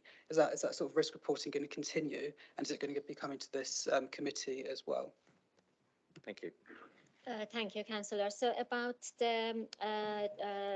those 8 products to be confirmed that their delivery, again, we have the details, and actually the ones that are pending and not starting, they were not critical for day one. So one of them is around the rollout of the branding, which we know that we had a phase rollout, so they're just waiting for their turn. And the other one is just depending on some of the restructure work that is happening, you know, after the vesting day, and again that will be monitored when you know, we have those restructures, and we can then you know, start restarting that product. And with those 3 on track, obviously, you know, they're on track. When with those 3 overdues, we're just managing the issue quite closely, so nothing of concern. But it's just they just need to be make sure that the delivery is of the high quality, so before we can mark it off. But again, we're happy to share the details. With regards to risks, absolutely, and what we are actually doing in addition of what we've done during the tranche 1 is looking at the benefits profile and look at our confidence level around the benefit delivery, and if there are any lack of confidence or not 100% confident, then we are assessing the risks around them. So we are closing that loop between the benefit delivery and the risk. So we have got the transition risk log now. it's exactly the same as, you know, that the robustness of it is exactly the same as what you've seen before, and we will continue to bring that in with the details and in-depth mitigations back to the scrutiny as well. And as I said, that the extra layer that we are adding to that approach to risk management is linking it back to our benefit delivery, as well as, you know, the risk around the products and milestones. Okay, thank you. Thank you. If I could ask then, with those 8 actions, if you can make sure that Jamie's advised of those so it can be circulated around to members with the presentation as well. A couple of questions, if I could, as well, in terms of the sort of what looked things like on vesting day. Have we had sort of feedback from public and other users of our services as to how they see what happened post vesting day, as well as where we think we were? And also, you mentioned in your one of the slides that all staff have now been TUPE'd. Is there any update in terms of what's happening with staff teams and how they're being now put together in their working groups? Because obviously we know they're all here, but I get the feeling sometimes that not everybody knows exactly where they are and what they're supposed to be doing. So where are we in that section of the process? Thank you, Chair. Yes, absolutely. We have you know, processes in place to gather complaints and compliments from customers, and they are being closely monitored and managed. The telephone line has been very busy, and actually the language bot which we had is really helping with managing the demand as well. So again, we've got very good statistics around how that front door signposting is doing, and we can bring those figures back here, which is really encouraging.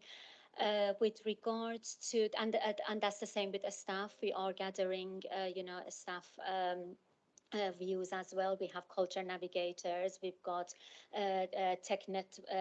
networks, we've got, you know, really good spread of groups of staff who reach into the concerns and the points of views for all of the staff and gather those, and we centrally gather those concerns and issues and passing it out to the relevant you know, managers and exec directors to deal with those issues. And again, it's been really encouraging that things that are coming up as you know, not areas of concern, but areas of interest for a staff are things that are quite manageable, and it's been really encouraging that nothing of concern has arisen.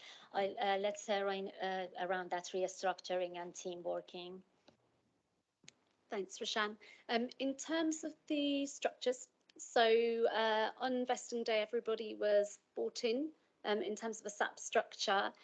What the tier 3s in particular have been focusing on is making sure that those operational working arrangements are in place whilst we build that programme of restructuring to bring permanent structures and solutions. So at the moment, in terms of that latter piece, the programme of restructures is being developed. That obviously needs to be coherent with that transition programme, because you can't go in with a permanent optimum structure if you're still working off of 4 systems, haven't aligned your data, etc. So we're doing that check across as we finalise the transition programme against the restructuring programme. We know what our early priorities are in terms of restructuring, whether that be a permanent solution or going through a process for a more formal interim solution than the operational working arrangements on day 1. So that's been mapped out at the moment and is actually going to the Transition, Transformation and Change Board next week in terms of what that's looking like. We're obviously making sure that that can be resourced as well, and obviously lots to do in terms of engaging staff with that. So we've got the formal programme emerging, and then we've got our tier 3s and our work streams continuing to work on those operational working arrangements and engage their staff and their teams. I know lots of services have been holding, half-day engagement sessions and the like to actually make sure that they're involved in the scoping and influencing that as well in terms of the future way of working. But yeah, definitely lots of work underway in that area. Thank you. If I could just one last question from me. You mentioned the Transition, Transformation and Change Board. Could you just clarify who is that body and what their exact role is? So at the moment, we've got an interim TTC board, and that's because obviously we are going through that planning and mobilization phase. So at the moment, we've got all the exec leadership team on the TTC to help us shape and form and guide us through what that program would look like. That arrangement is until end of June. From July, when we have that transition program and a flavour of what the transformation program would look like, we will revise the terms of reference and membership of the group. The idea is that we will have members in that board as well, and we will invite the portfolio holder leaders into that group as well, and we might open it up to a wider group of managers as well as the exec directors. Thank you very much. Are there any other questions from members of the committee to start with? So, Councillor Trimnall first. Thanks. Thank you, Chair. So I just wanted to ask just a couple of questions. Firstly, the transition and transformation, are you confident you're giving it sort of 24 months? Are you confident that we will be sort of up and running on a permanent basis at the end of that 24 months? And also the tranche 1 delivery overview, obviously you've only got 8 out of 281 outstanding. Are you confident that they're going to be done? And is there a tranche 2 as implied by the number tranche 1? Sorry. In terms of the 24 months, so we've based that on learning from other unitaries. So we are confident that we should be able to do the majority of transition within that period. I think I mentioned earlier there may be some systems that takes longer to pay it, dependent on the length of our current contracts and arrangements in place and the scale of change. But absolutely, we're setting that 24 months to make sure that we allow the time to do that in a managed, coherent way. Do you want to take the second? Yeah, thank you. So, and with regards to tranche 1, yes, we're definitely confident that those will be done. As I said, some of it, we just working with the sub-worker stream leads to make sure that can they be tranche 2 or would they, really needed to be classified as tranche 1. So we'll get that clarification. But with regards to tranche 2, that transition program is really our tranche 2. And as part of the defining and scoping of the transition, what will happen is we will structure the program. So we know what worker streams, what sub-worker streams need to sit within the program.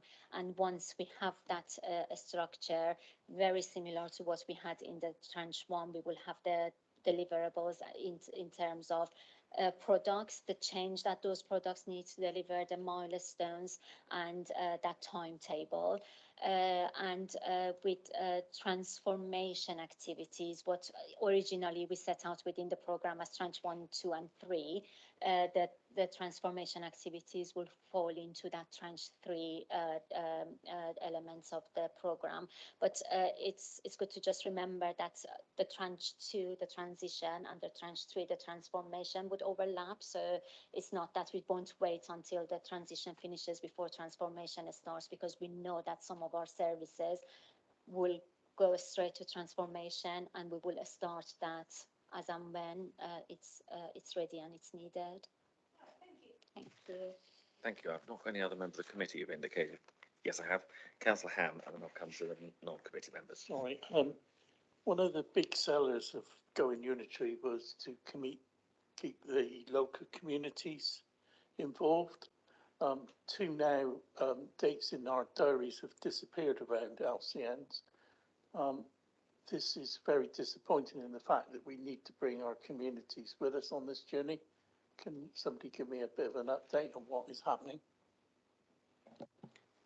Thank you, Councillor. So I'm not sure why the dates have been disappeared, so I can go and definitely take it back and bring it back. But the timeline for the LCM was June, July. So, although the geographic area, the definition of what the LCNs will do, the terms of reference have been all done by vesting day, but we didn't envisage that the actual start of the establishment of them would be, immediately after vesting day. So that timeline was June, July.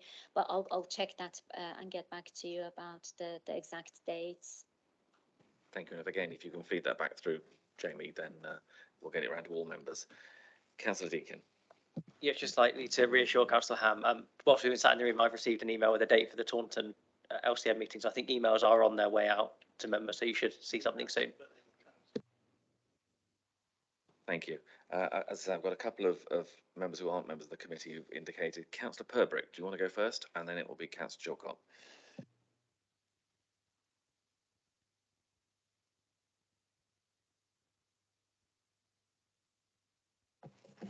Thank you, Chair.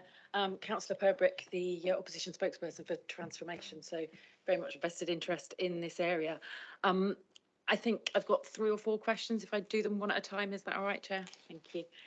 So my first question is really just to clarify what you were saying around the TTC board, and also to clarify some of the language that has been getting a bit confusing around the structure of the council. So you talked about the executive being the TTC board, but then you're going to bring in some of the lead members who are also often referred to as the executive.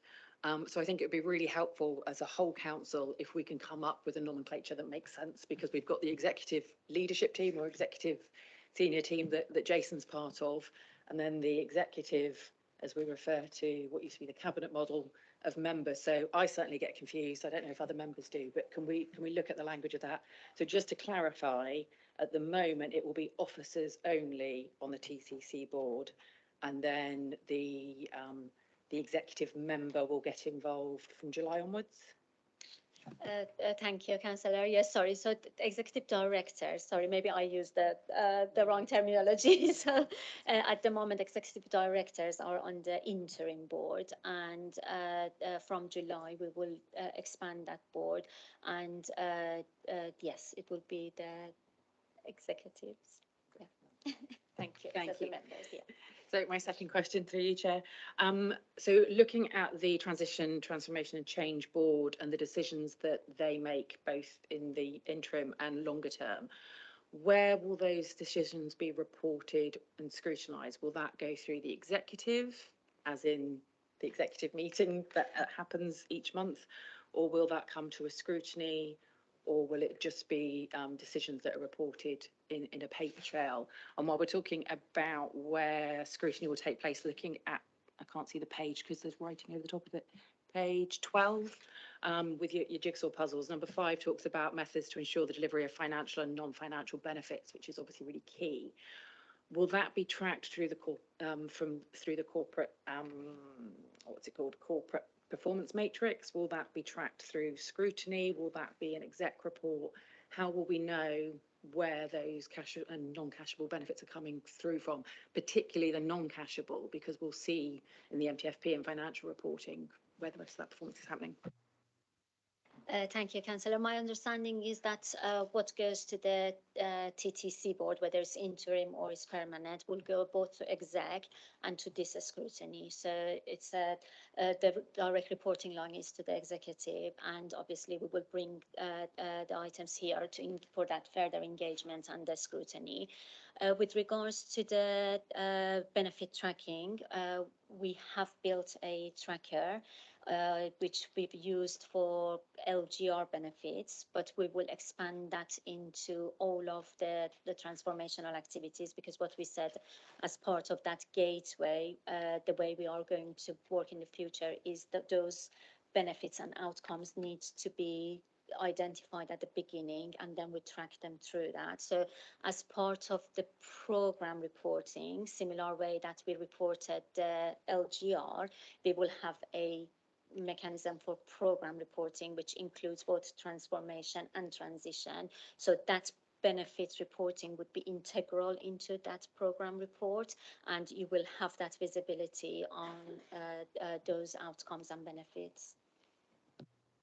Thanks, Roshan. Just to expand on that, so absolutely program level, you'll have your program dashboard of all your benefits. It will, though, absolutely need to connect into our corporate performance reporting and our budget reporting.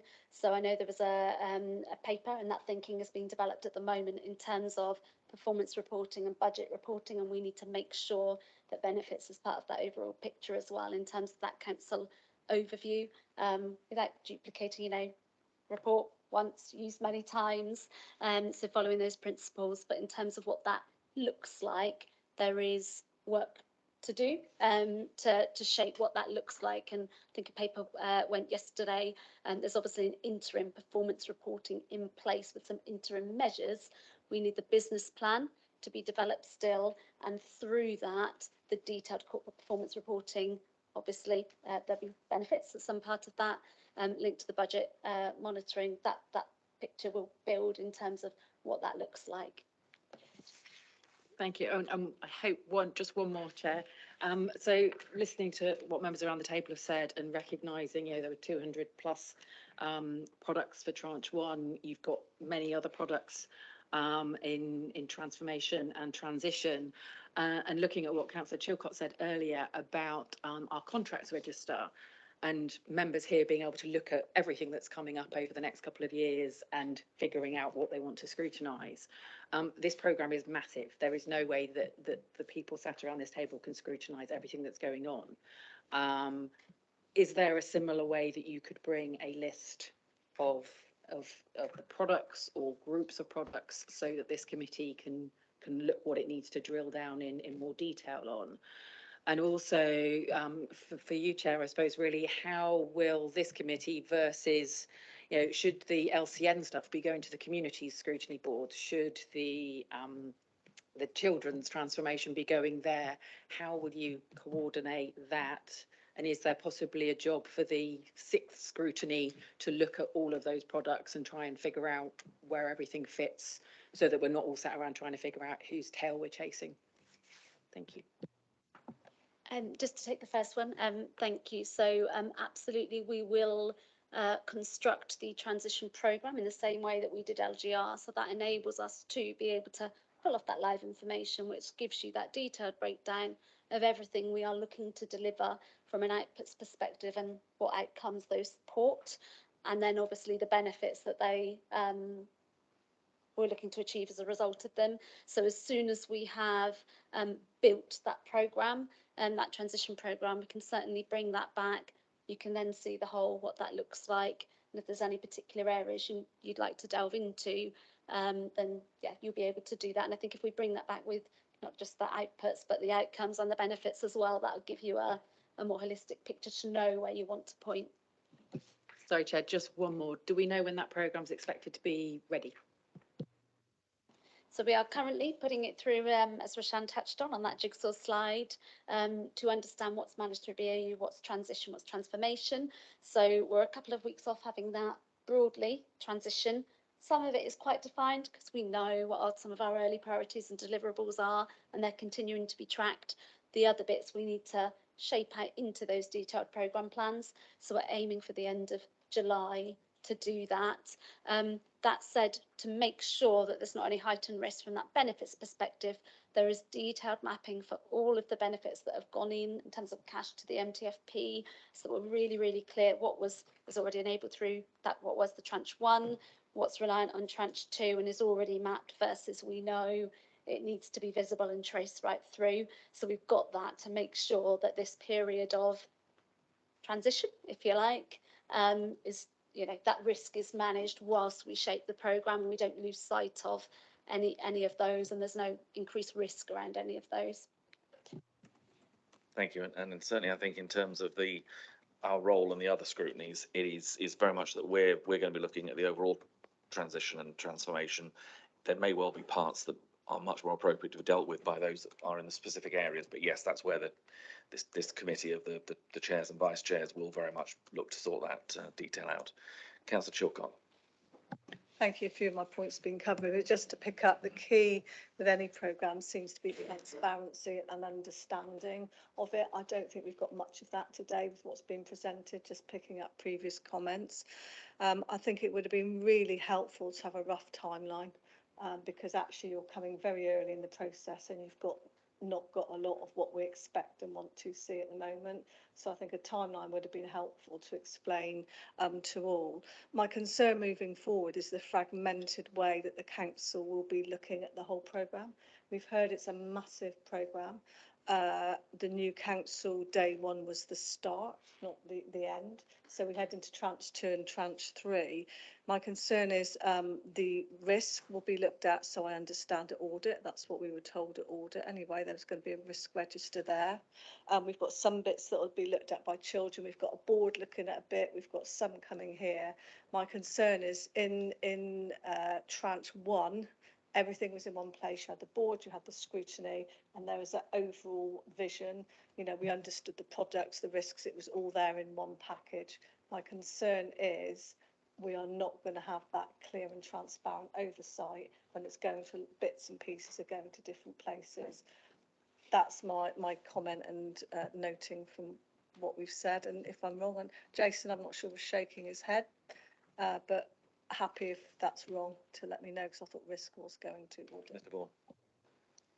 Not wrong as such, but just to clarify, this committee has the responsibility for this area of the council. So this committee will have all the report and have that overview for corporately. There may be other committees that delve into some other detail, but it's this committee where it will sit, to be absolutely clear. And just again, just to reassure you, that's why, you know, we've brought this approach, because that is exactly, you know, all those transitional and transformational activities will be under the transition, transformation and change board, and all of those activities. And that's why we said, you know, those pieces of jigsaw puzzle is that our corporate approach. So we have that grip and that overview of all of those activities. The reason we didn't bring the details today is because we are going through that you know, planning phase and that mobilization phase. We have a mobilization plan which sets out what we need to do to set up the program, but that program has not been set yet. But just to reassure you, we have a mobilization plan to in very detail sets out how we are going to define that program of work. And once you know, that program of work is defined, we will bring it back to here so you can scrutinize to see, is that the right format, is that the right structure, is that giving us what the council's priorities need to be delivered as part of that those priorities. So, you know, the thinking is absolutely everything will, you know, will be in this similar way that we had through LGR, and that rigor and transparency will definitely be there. A very quick comeback. Thank you for the response. I now have a concern I echoed earlier. We've probably got 12 substantive items a year across 6 meetings. We were having 2 full meetings on LGR. We had the full LGR meeting and a scrutiny. To reduce that to bi-monthly or perhaps even every 4 months, one item that may or may not be a substantive item, I just question again, is there the time to effectively scrutinise such a massive programme for this council? Thank you. I think Councillor Chilcott, certainly your comments are noted. I think all of us sat around this table are probably thinking the same thing at the moment with what we're going to be looking at with the next item. But can I thank you very much for the presentation that you've made today? I think it is, as we've always said before, I think the LGR process, I think was the phrase, it's not a destination, it's a journey. And I think it's very much still a journey that we're on.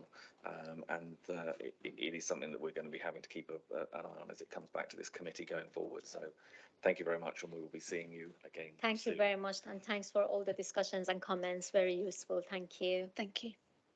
Thank you very much. If members then can move on to agenda item 7, which is the forward work programme. couple of things I was just going to say before I hand over to Jamie and to members.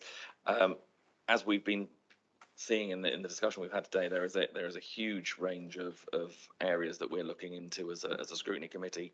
I was, as members are raising issues, trying to note some of them down that have come forward today, which cover, obviously, we've talked about the LGR delivery and the TCC board and how it's operating.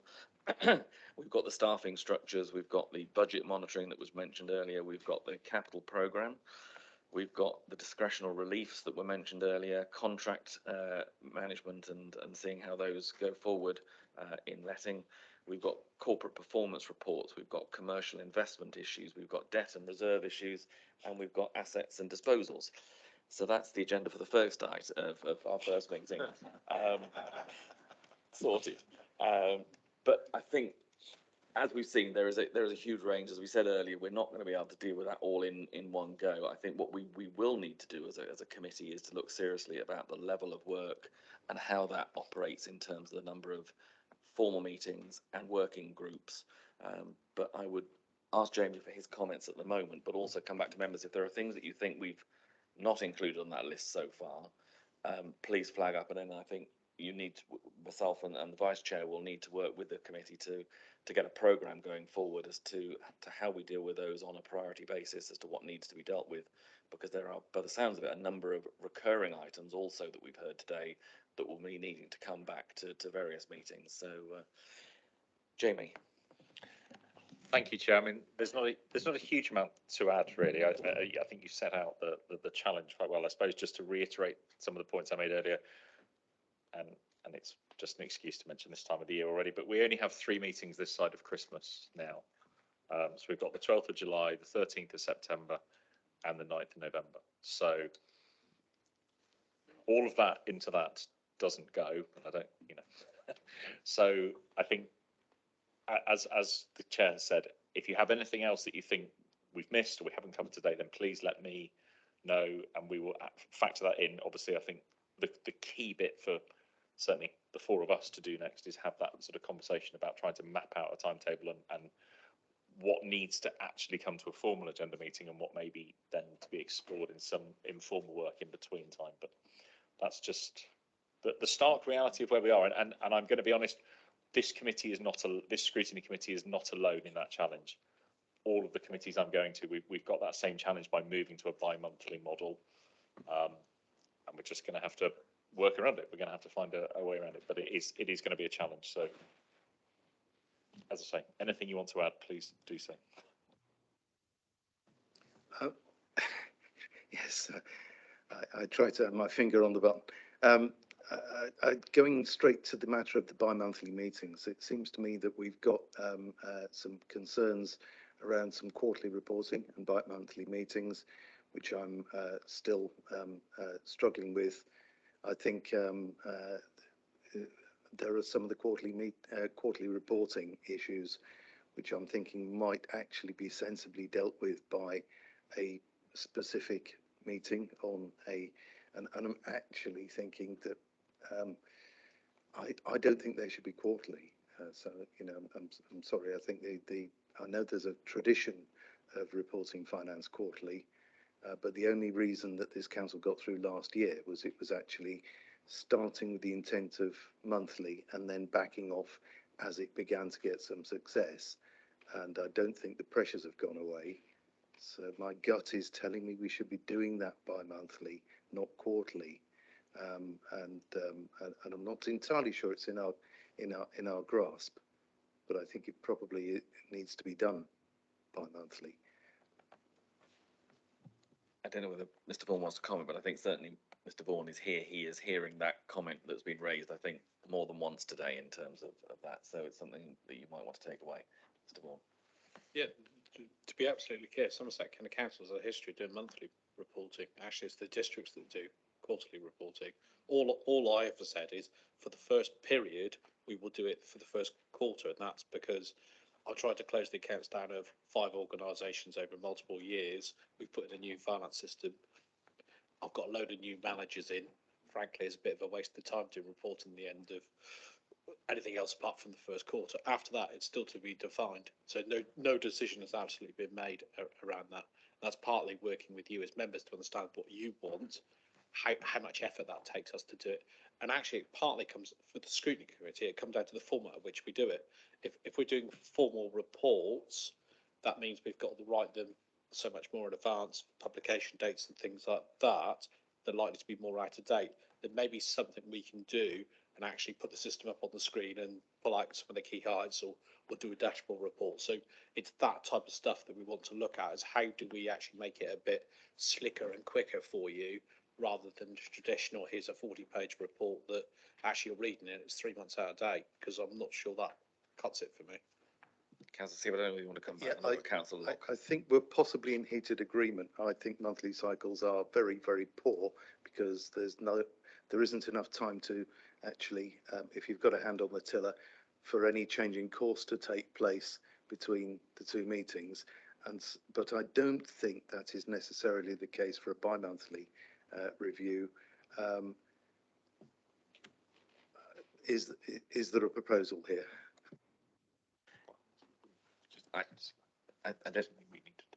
Yeah, I think that's something that we can certainly refer on, but I don't think we would be in a formal position of making a proposal at this stage. Councillor Locke. Yeah, I won't be as long as Councillor C, but actually Tom said this right at the very beginning. He said, you know, as we are moving forward, and if we have to change, there are a lot of things which are going to have to change moving forward. That was said right at the beginning. So, I mean, I repeat what was already said. Thank you. Thank you very much. Councillor Trimnell. Thank you, Chair. It's only a quick one. I attend actually 2 other scrutiny committees. They meet, I think it's 6 weekly for adults and children, adults and health and children and families.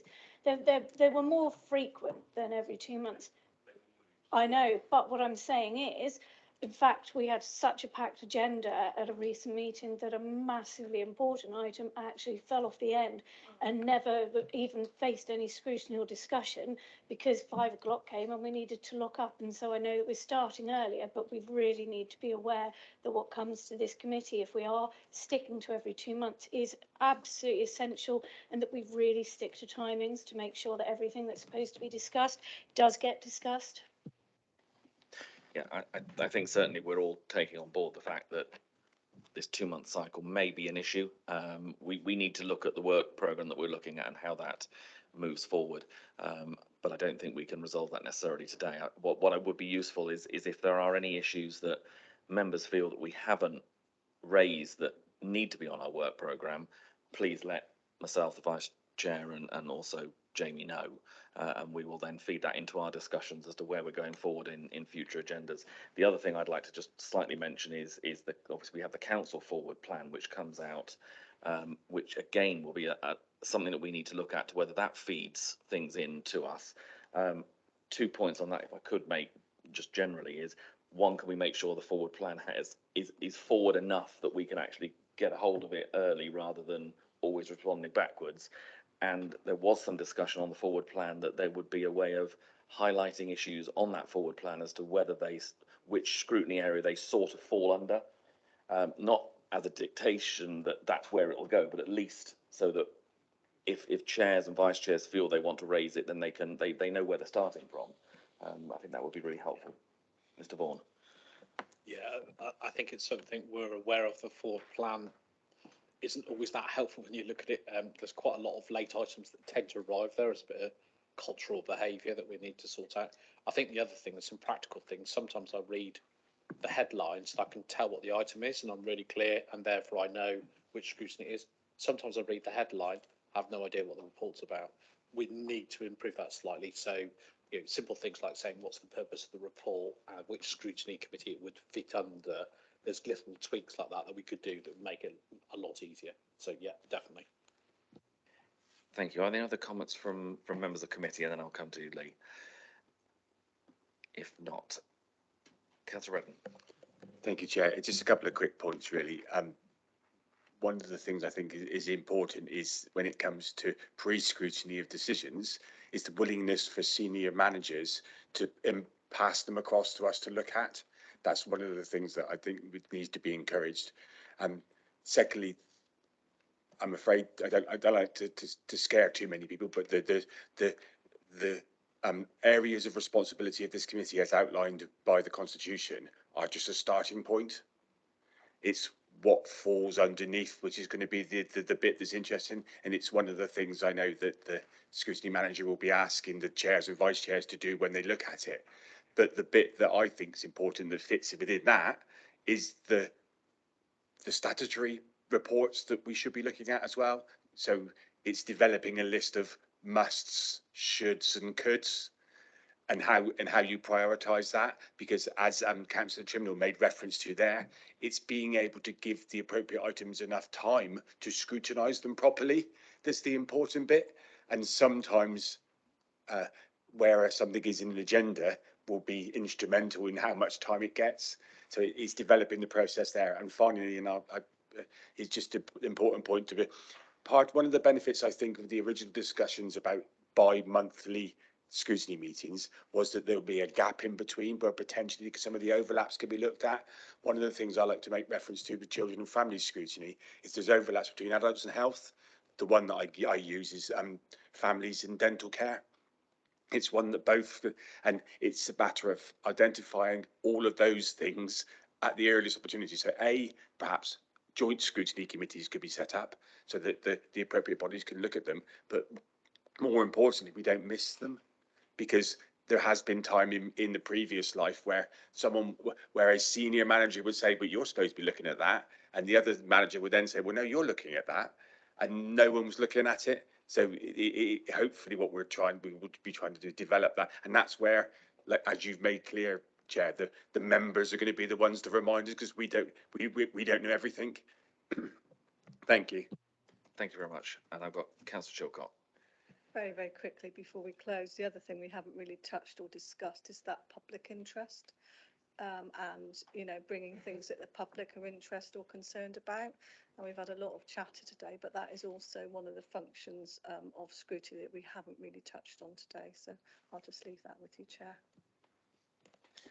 Thank you, Councillor Chilcott. Yeah, I think as we said, we'll obviously liaise with Vice Chair and Jamie and Jason, look at what potentially is on the agenda. We'll then circulate to members the sort of issues we think, looking at what the timetables may be and what we might need to do to address that. But if you're happy with that, we'll move ahead on that basis. Okay. Jamie, I think you said there was one other thing you wanted to raise. Just not specific to this committee, Chair, but I've had a message from my colleague Claire Rendell, who has said that in order to help councillors sort out their access to the confidential part of mod.gov, which will need to be sorted out before full council if it hasn't been already. She is upstairs now to assist you. If you are unable to access the confidential element of mod.gov, colleagues upstairs will be able to assist you now. Thank you. Okay. Well, at that point then, can I thank you all for your attendance this morning and your input. I think, as you see, it's going to be a challenging way forward, but thank you all very much, and we'll close the meeting. Thank you. Thank you.